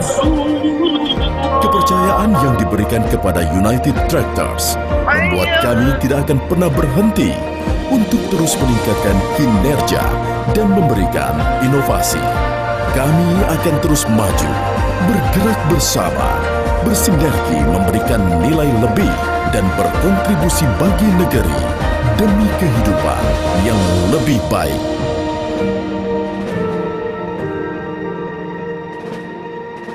Oke, jadi itu sekilas terkait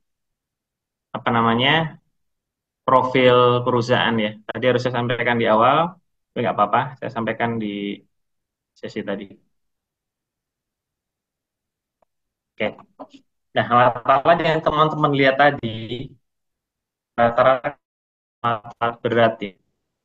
Mungkin teman-teman jarang lihat di lokasi atau di kota ya. Paling sering mungkin ekskavator ataupun bulldozer gitu ya. Tapi di dunia selain Jawa ini ternyata alat-alat itu sangat banyak banget digunakan, sangat besar. Dan populasinya lumayan tinggi. Dan kesemuanya itu berhubungan dengan salah satu prinsip pneumatik ini. Jadi teman-teman maksimalkan potensi dari pneumatik hidrolik ini karena sangat bermanfaat, khususnya di dunia yang tadi saya sebutin tadi, itu sangat membutuhkan kompetensi-kompetensi yang ahli di bidang pneumatik dan hidrolik. Gitu. Nah, teman-teman, sebelumnya mohon maaf, di area teman-teman maghribnya jam berapa? Sudah maghrib dari tadi, Pak. Sudah maghrib. Oke, Sudah kalau gitu, sini, Pak. ya, kita istirahatkan sebentar mungkin untuk sholat maghrib dahulu ya. Paling 10 menit cukup ya, 10 menit untuk maghrib. Nanti kita join kembali, oke?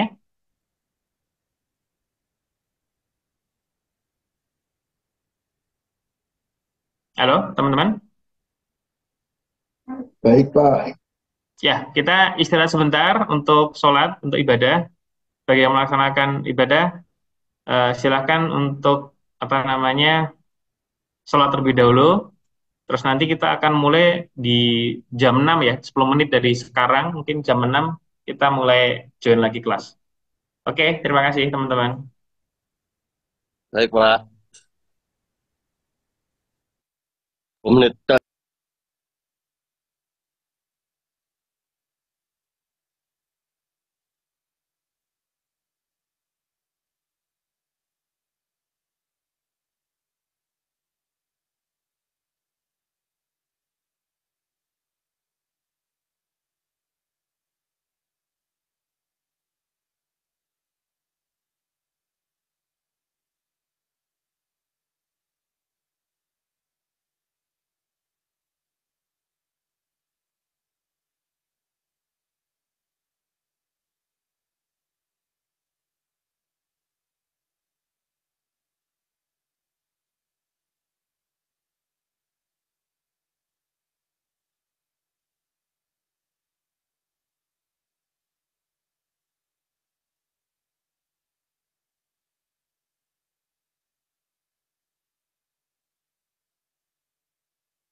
Iya.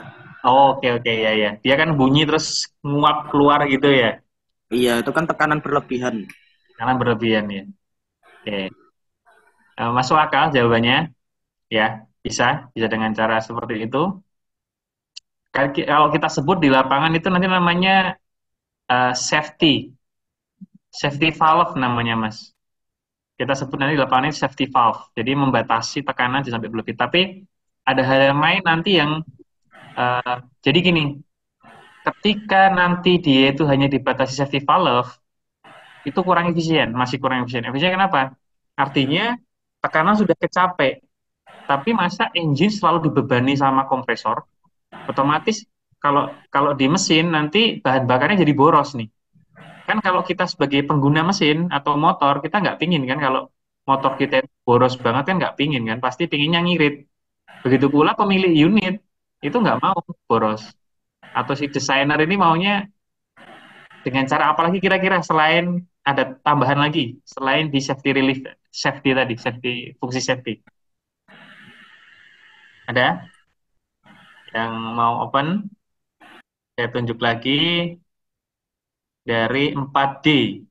Namanya Mas Galih Bima. 4D, kelas 4D, silahkan. Menurut Mas Galih Bima gimana?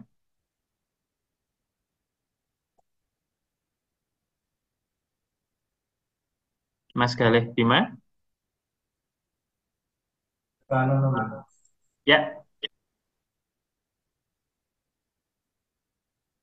gimana Mas Galih?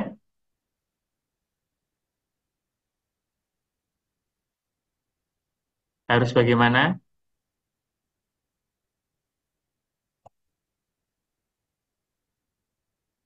Mas Galih masih di sana?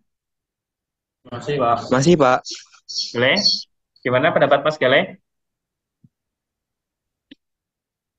Ini namanya metode brainstorming. Brainstorming itu metode yang kita gunakan untuk menggali beberapa ide atau pendapat dari orang lain. Ini sangat bermanfaat kita gunakan pada saat kita menghadapi sebuah masalah atau ingin mencari sebuah solusi. Jadi teman-teman bisa terapkan, jadi tidak harus dari teman-teman idenya itu, atau solusinya bukan dari teman-teman. Teman-teman bisa nyari solusi dari luar teman-teman. Begitu. Gimana Mas Gale?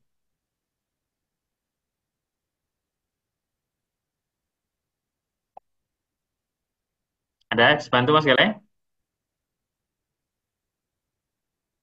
Belum ada?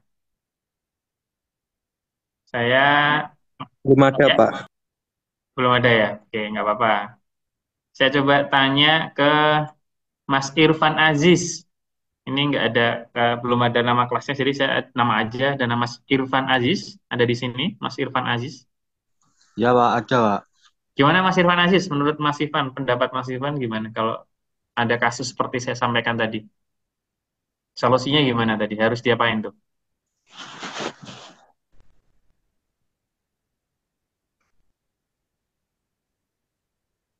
Kira-kira ada ide, ada sesuatu yang targetnya saya kompresor itu bisa istirahat. Pakai sistem otomatis gitu, Pak. Otomatis. Oke, bisa diperdetail lagi semacam apa sistem itu? Kayak nanti kalau udara di kompresor itu sudah penuh, mesinnya itu nanti sendiri. Mati gitu ya, di-cut gitu ya. Ya, bisa. Dan itu ada, Mas. Yang disampaikan Mas Gali ini ada. Di sistem beberapa unit, itu ada namanya sistem cut-off namanya. Jadi, komponen penggerak shaft-nya atau crankshaft-nya si kompresor yang di-mounting sama engine, di antara itu dikasih namanya clutch atau coupling. Couplingnya itu bekerja secara elektrik. Pada saat tekanan sudah tercapai, couplingnya bekerja.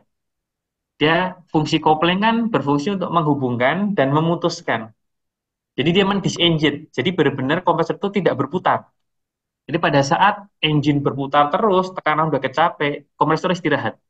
Yang dirasakan di engine apa? Engine tidak akan terbebani oleh beban kompresor yang sudah tercapai tekanannya. Gitu. Itu ada, tapi tidak semua unit ada. Di beberapa unit di Scania itu dipakai model kayak gitu. Tapi tidak semua Scania menggunakan hal itu. Ya, bagus, jawabannya bagus. Satu lagi. Saya tanya ke hmm, siapa ini? Wahyu Satria, Mas Wahyu Satria. Mas Wahyu Satria ada pendapat Mas Wahyu Satria? Selain di clutch tadi, selain di safety tadi, ada hal yang lain yang mungkin masih bisa. Ada satu lagi caranya.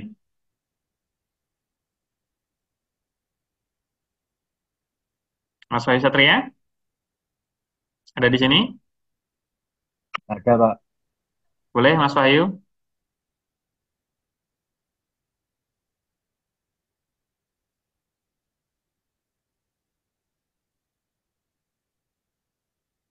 Ada? Belum ada, Mas Wahyu? Belum ada, Pak. Oke, nggak apa-apa. Ya, jadi saya tambahkan satu lagi. Mungkin teman-teman lihat di bagian atas ini.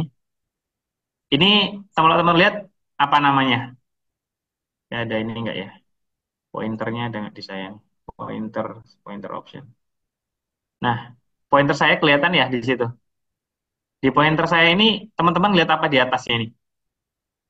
Ini saya gerakan melingkar ini. Katup. Yes, Pak. katup. Katup itu nanti menjadi namanya katup intake dan katup outlet, intake outlet. Ya, katup masuk dan katup keluar.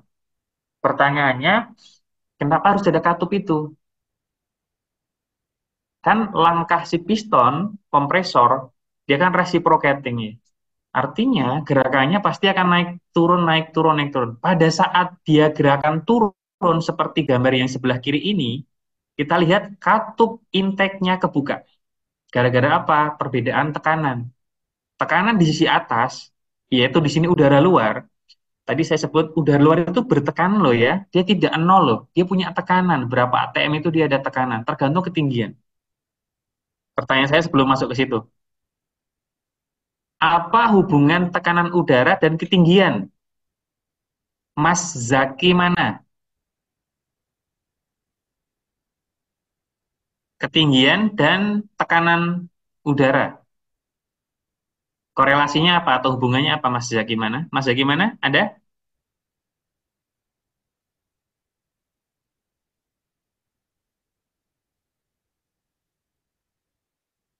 Mas Zaki, ada? Silahkan open mic. Halo Pak, ada Pak. Boleh Mas Zaki mana? Bisa dijelaskan pemahaman Mas Zaki terkait hubungan tekanan udara dengan ketinggian? Mungkin kalau semakin tinggi itu tekanan udaranya juga semakin tinggi, Pak. Oke. Semakin tinggi contoh berarti di pegunungan, di Merbabu gitu sama di Pantai Kuta Bali gitu ya. Di Pantai Kuta tekanannya lebih rendah dibandingkan di Gunung Merbabu gitu ya. Iya. Oke. Terima kasih Mas Zaki. Saya nanya ke ini semuanya cowok semua ya? Seluruhnya ya? Iya, Pak. Ada cewek satu. Ada cewek satu. Siapa namanya? Rista. Rista. Boleh suaranya? Mbak Rista? Mana Mbak Rista?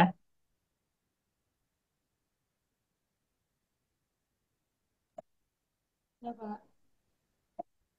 Mbak Rista ada?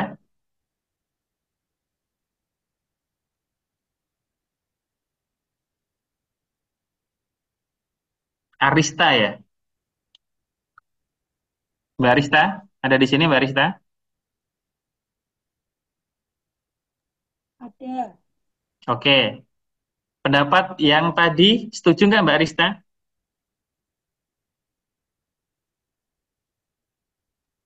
Setuju. Setuju. Oke. Ada yang punya pendapat lain di kelas ini? Silahkan. Karena ini berhubungan dengan nanti udah ada yang masuk sebenarnya. Kenapa saya nanya ke sana?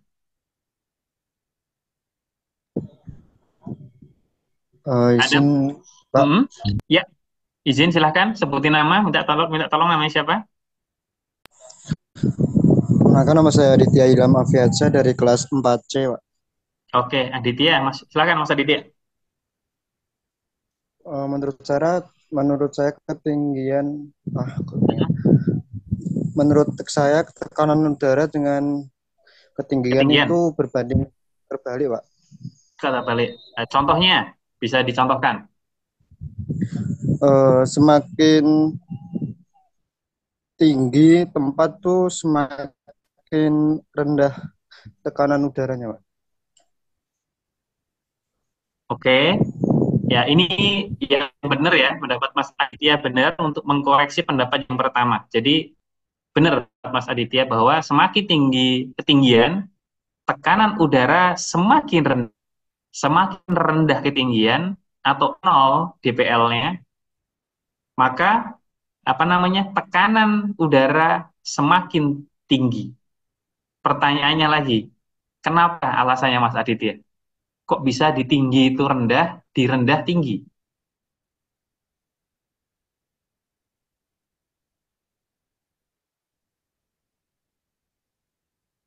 Boleh? Izin menjawab. Boleh? Karena semakin tinggi tempat itu semakin berkurangnya udara yang menekan, Pak. Semakin berkurangnya udara yang menekan. Oke, good. Thank you Mas Adit ya. Mantap.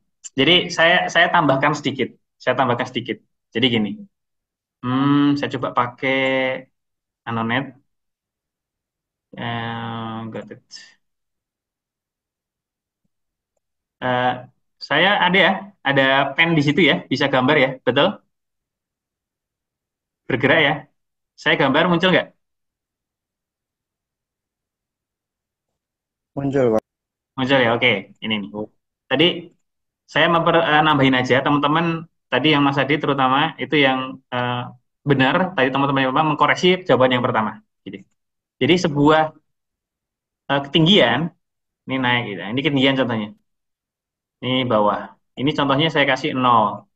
Ini mungkin ini 3.000, ketinggian 3.000 gitu. Ya, di atas rata-rata permukaan air laut ya. Nah, kita bayangkannya gini. Saya bayangkan gini. Ini kan tinggi nih ya. Ibarat saya sebut tadi kita itu kayak di akuarium, bener nggak? Kayak ikan kita itu. Kita ikan kalau di sini di bawah ini sama ikan di sini. Nah, coba lihat garisnya. Kira-kira beratan yang mana tekanannya? Beratan yang di bawah. Pendapat Mas Adi tadi benar. Penjelasannya gara-gara apa? Kita itu kayak di akuarium. Kalau di 3.000, ikan ini anggapnya batas atmosfer, saya tulis di sini. Ini batas. Ini batas atmosfernya, atmosfer bumi. Ikan yang di sini itu cuma mendapatkan tekanan udara dari sini. Jadi ketinggian 3.000 ke atas yang menekan si ikan 3.000. Tapi ikan di 0 ketinggiannya, dia mendapatkan tekanan udara dari ujung atmosfer sampai 0. Jadi ibarat tekanan di bawah akan menerima tekanan yang lebih besar dibandingkan tekanan di atas ketinggian. Oke, menjawab ya teman-teman? Masuk akal ya?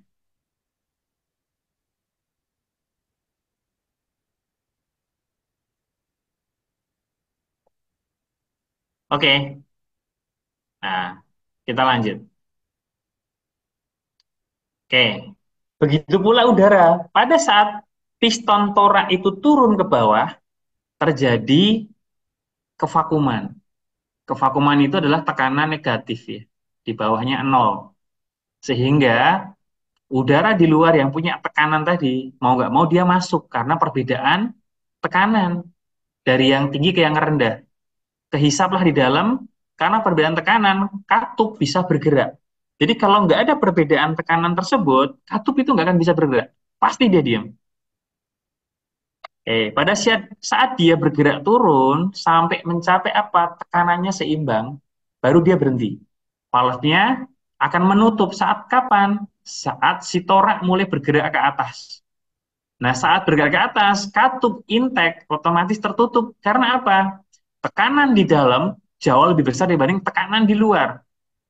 Sehingga intake-nya akan nutup dan gantian katup outlet-nya yang terdorong kebuka keluar. Nah, dari sini pada saat kebuka keluar ini, udara mulai ditekan ke dalam sistem. Begitu cara kerja kompresor secara torak ya, atau reciprocating. Secara reciprocating. Dan ini berulang-ulang terus, berkali-kali terus gitu. Nah, biasanya kalau atau di sistem atau di unit, nanti udara yang masuk ke sini kita filter dulu, teman-teman. Jadi, udara yang masuk ke sini kita kasih filter udara supaya debu-debu atau partikel-partikel itu nggak ikut masuk. Karena kalau sampai ikut masuk ke dalam, ini di sini aus biasanya. Cenderungnya akan aus, dan aus ini menyebabkan kerja kompresor tidak akan benar lagi. Mau nggak mau ganti kompresor AC.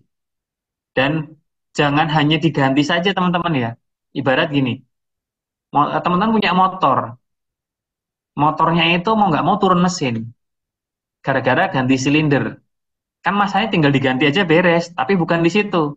Teman-teman pakai motor itu untuk kuliah tiap hari. Nah, memperbaiki motor itu butuh 3 hari. Otomatis teman-teman 3 hari nggak bisa pakai motor. Nah, itu yang sebenarnya lebih perlu dipikirkan. Waktu pada saat teman-teman tidak punya motor tadi, saat diperbaiki. Alat juga sama. Alatnya rusak gara-gara debunya masuk kotoran. Efeknya, unitnya breakdown. Breakdown itu unit nggak bisa dipakai atau rusak. Nah, itu kita hindari di lapangan. Nggak boleh terjadi kayak gitu. Oke, saya lanjut lagi. Ini yang kompresor torak tingkat ya sistem pendingin udara, ada yang seperti itu. Terus ada yang kompresor diafragma. Kalau ini pendingin udara itu maksudnya apa? Ini ada seperti gambar filamen atau resistor ya. Jadi digunakan seperti kayak contoh apa di mall atau apa, mungkin ada yang menggunakan torak ya, atau menggunakan centrifugal fan biasanya. Jadi heat exchanger biasanya, ngambil panas dari dalam ruangan dibuang keluar. Terus ini diafragma kita nggak pakai, rotary baling-baling kita juga nggak banyak kita implementasi di lapangan, nggak banyak. Kompresor skrup, nah kita nggak gunakan, tapi prinsipnya ini tetap semuanya tadi positive displacement. Ada yang paham nggak apa itu positive displacement di awal tadi? Ada yang sempat bertanya nggak, apa sih sebenarnya disebut positive displacement itu?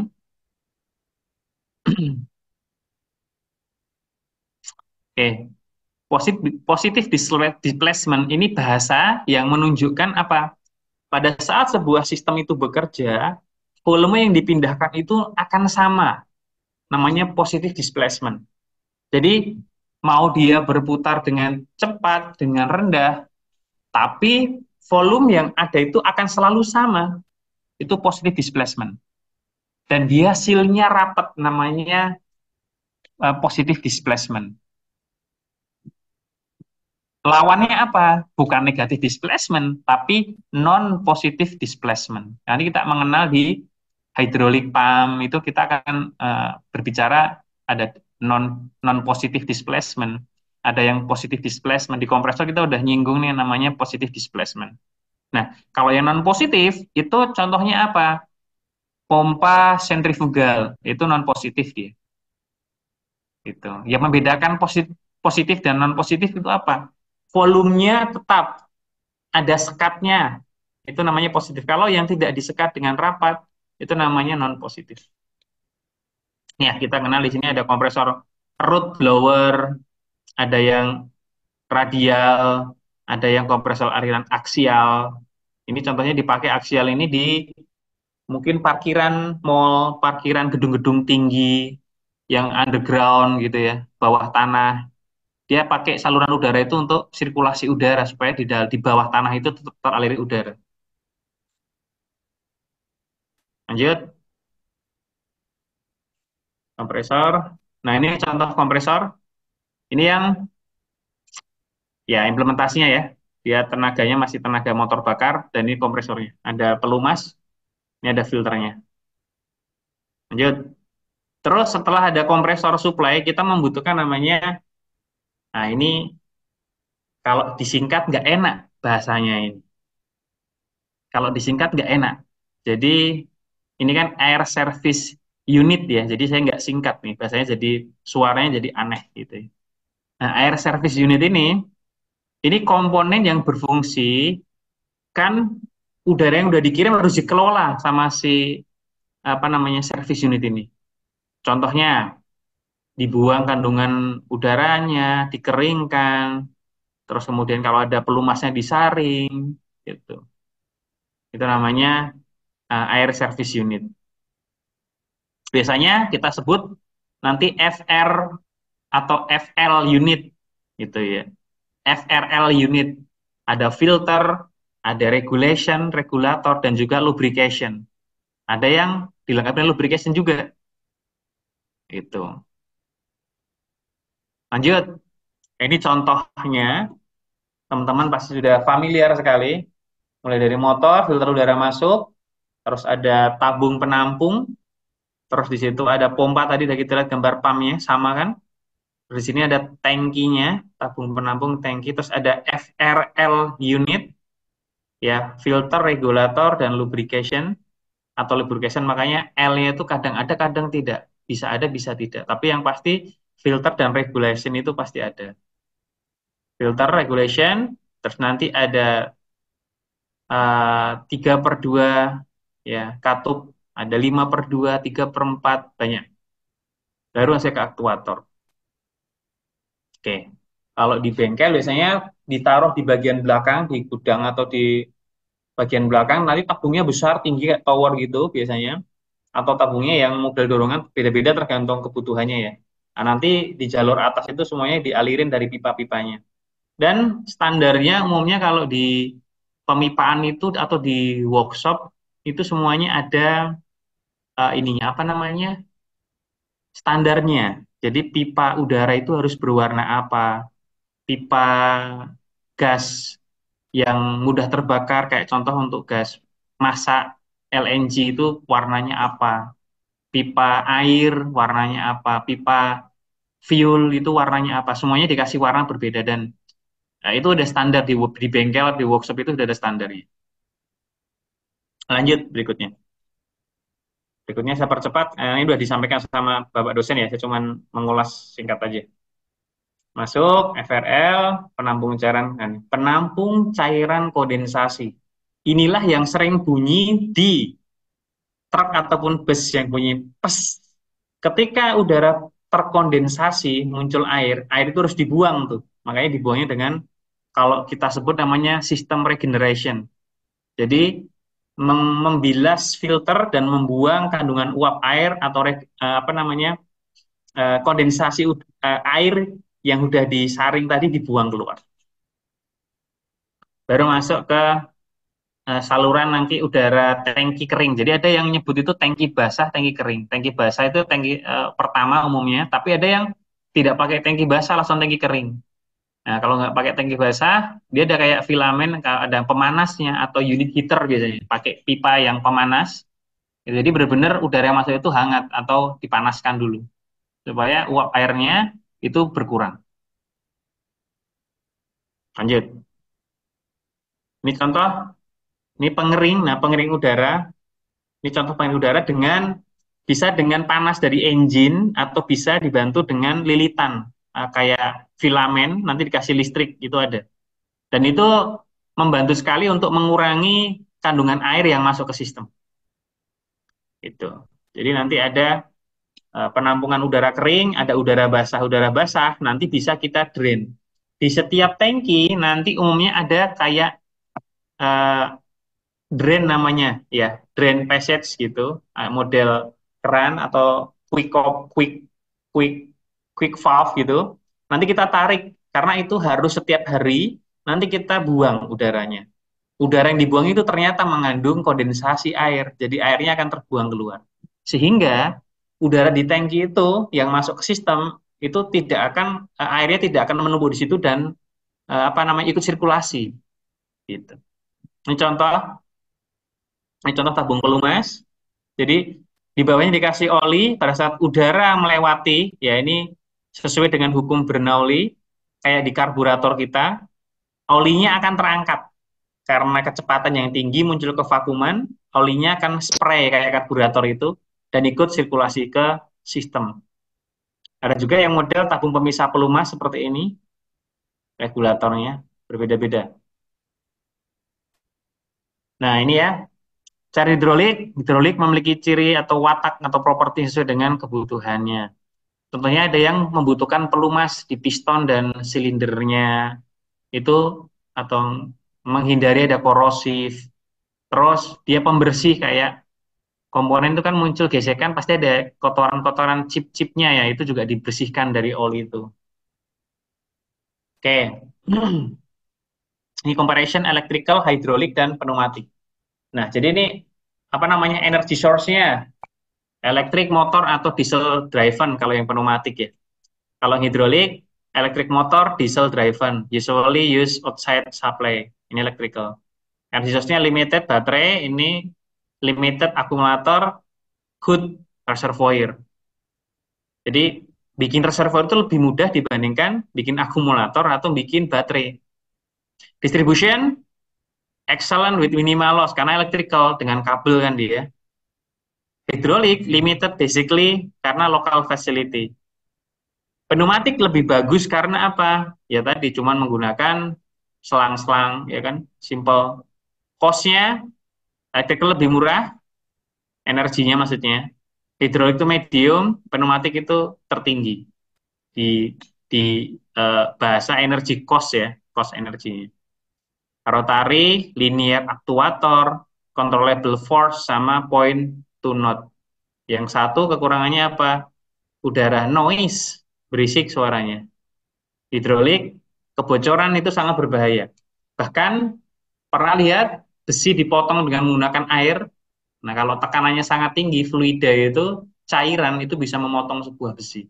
Bagaimana kalau cairan tekanan tinggi itu tembus, kena ke kulit manusia, maka cairan itu bisa menembus ke pori-pori kita dan sirkulasi ke darah, dan darah kita tercemar dan kita keracunan namanya nanti. Dan itu berbahaya. Terus kalau listrik danger dari electrical pasti. Kesetrum. Ini saya lewatin ya, fundamental mekanik jadi teman-teman udah pada tahu. Massa, length, volume. Ini hukum pneumatik dan hidrolik. Ya. P sama dengan F per A. Dan ini penemuan yang sudah 100 tahun lebih ini ya, masih sampai sekarang masih digunakan dan sangat bermanfaat sekali. Ya. Pascal. Terus ada ibarat ini apa namanya beberapa kontrol ya, kontrol. Ada differential pressure, ada gauge pressure, ada absolute pressure. Nah, di tekanan itu kita akan baca beberapa ini ya, tekanan ya. Oke. Teman-teman ada yang tahu bedanya absolute pressure sama gauge pressure sama atmospheric pressure?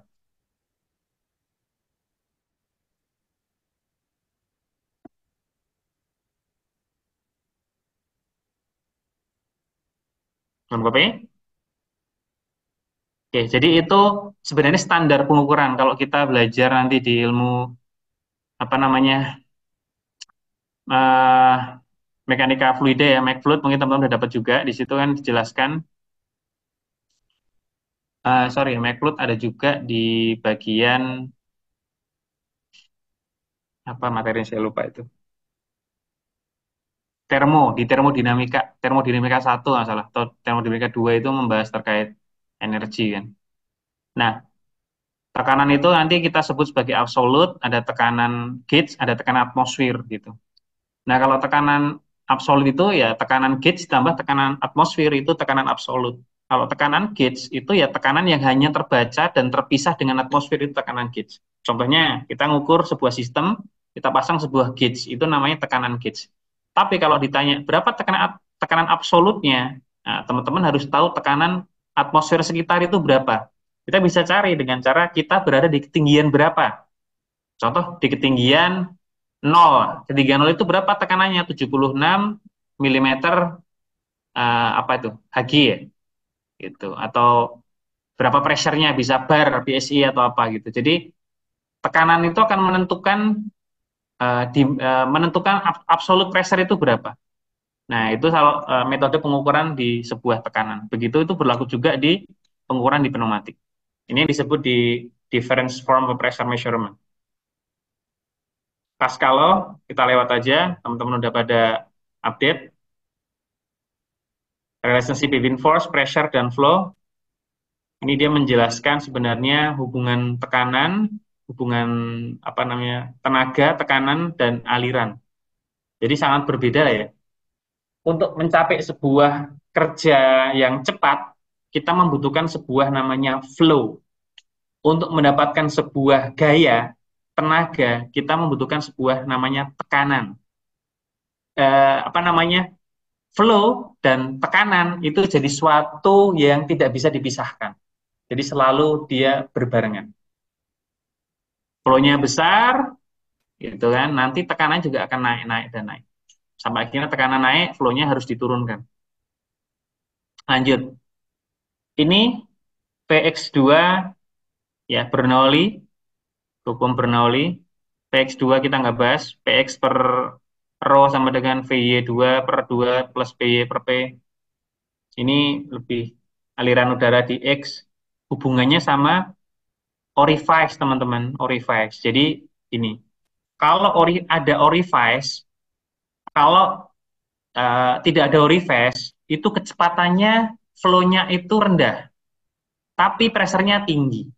Namun, pada saat masuk ke orifice, lubangnya lebih kecil, udara itu akan berubah secara otomatis, sifat fisika sih ya. Dia akan berubah dengan tekanannya itu turun, drop. Semakin kecil pipanya, semakin panjang, dropnya makin besar banget. Kemudian velocity-nya akan lebih cepat, kecepatannya lebih tinggi. Pada saat dia ketemu sama diameter lebih besar lagi, pressure-nya akan naik lagi, velocity-nya akan turun kecepatannya. Makanya teman-teman kalau melihat ada jualan-jualan online ya, gunakan alat ini. Lihat saya punya selang air, terus saya pasang alat ini sehingga sempurnanya tinggi gitu. Itu menggunakan prinsip Bernoulli, teman-teman. Teman-teman juga bisa bikin kayak gitu. Dengan konsep ilmu teman-teman di kampus, teman-teman bisa membuat sebuah proyek membuat alat penyemprot atau peningkatkan kecepatan. Bukan tekanan, tapi kecepatan. Kan kalau kita nyemprot nyuci motor kan dengan hanya contohnya tandon air, mau tekanannya atau semprotannya jauh gitu. Mainkan dengan pipa yang lebih kecil, turunkan dan panjangkan pipanya. Semakin panjang, velocity-nya akan cepat banget. Nah, cepatnya itu digunakan untuk nyembur tadi, untuk nyuci motor, nyuci siram-siram itu bisa. Lanjut. Ya, Boyle's Law itu hubungan perubahan volume dan tekanan.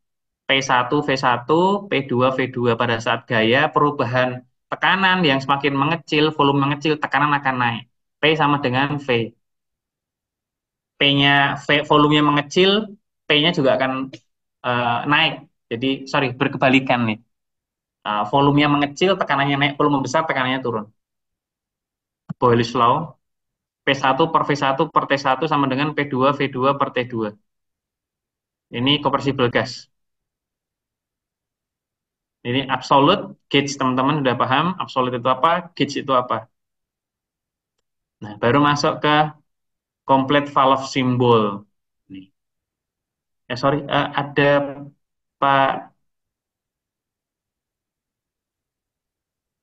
Pak Denny, masih di sini Pak Denny? Ya Pak. Pak Denny, nanti kita tadi mulai jam berapa, nanti kita akhiri jam berapa Pak Denny? Untuk rencananya sebenarnya mulainya tadi itu 4:30 ya Pak. Jadi untuk 4:30 itu sudah bisa diakhiri, sudah memenuhi dari skema yang ada Pak. Oke, berarti kalaupun diakhiri sudah bisa gitu Pak ya? Sudah lewat dari 6:30 ya? Sudah Pak. Oke. Ya, saya masih sedikit, nambah dikit boleh ya teman-teman ya? Biar nggak nanggung. Ya Pak. Ya, jadi ini nanti push button, spring, lever, ini yang paling banyak kita temuin di lapangan itu sekarang solenoid, teman-teman. Teman-teman solenoid menggunakan D10 juga ada. Nah, teman-teman kan di sini ketemu ilmunya barangnya. Nanti di lapangan tinggal mencari implementasinya, aplikasinya di mana beberapa barang itu. Itu. Terutama nanti di praktek teman-teman bisa cek itu di situ. Dari sebuah alat yang sebenarnya fungsinya sama, tapi kalau kita rakit menjadi sebuah alat baru, punya fungsi baru, dan itu punya manfaat yang baru. Oke. Mungkin dikit lagi sekalian. Nah, ini popet, ya, valve area, ditekan, terbuka, dilepas, tertutup, jadi harus ditahan dia. 2.2, 2/2 karena 2 jalur dan dua rumah. Dua jalur yaitu jalur A dan P, dia punya 2 ruangan. Jadi 2/2. Ini contoh, seperti 3/2, ya, katup 3/2 tipe popet nanti.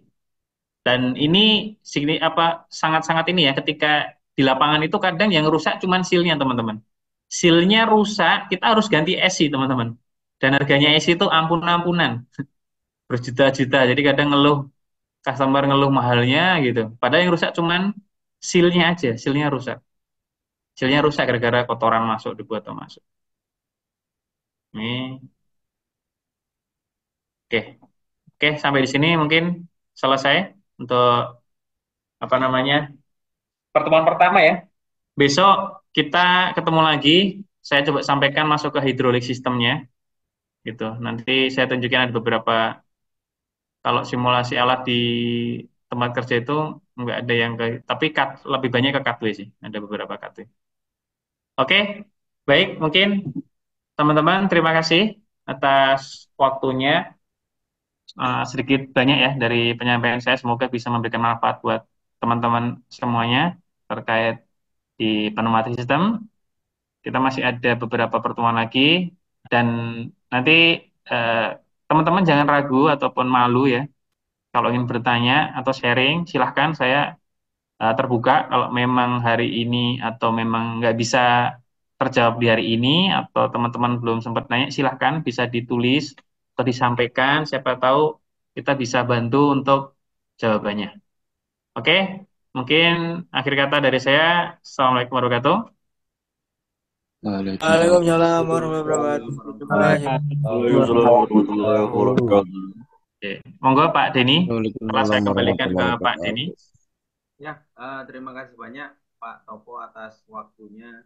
Jadi banyak sekali materi baru yang kita dapatkan ya Pak. Materinya yang sangat luar biasa. Mungkin sebelum kita tutup, kita ambil dokumentasi lagi, mohon Pak. Oh, siap. Jadi mohon untuk teman-teman silahkan diaktifkan lagi kameranya.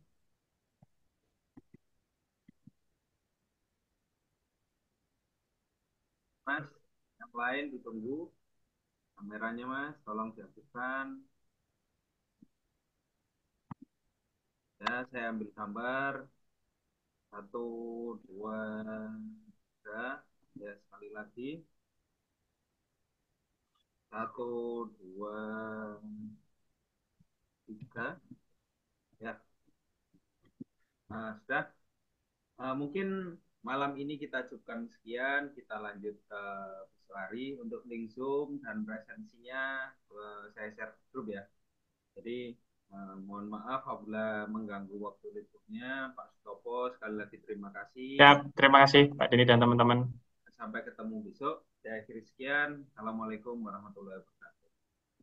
Waalaikumsalam warahmatullahi wabarakatuh. Waalaikumsalam warahmatullahi wabarakatuh.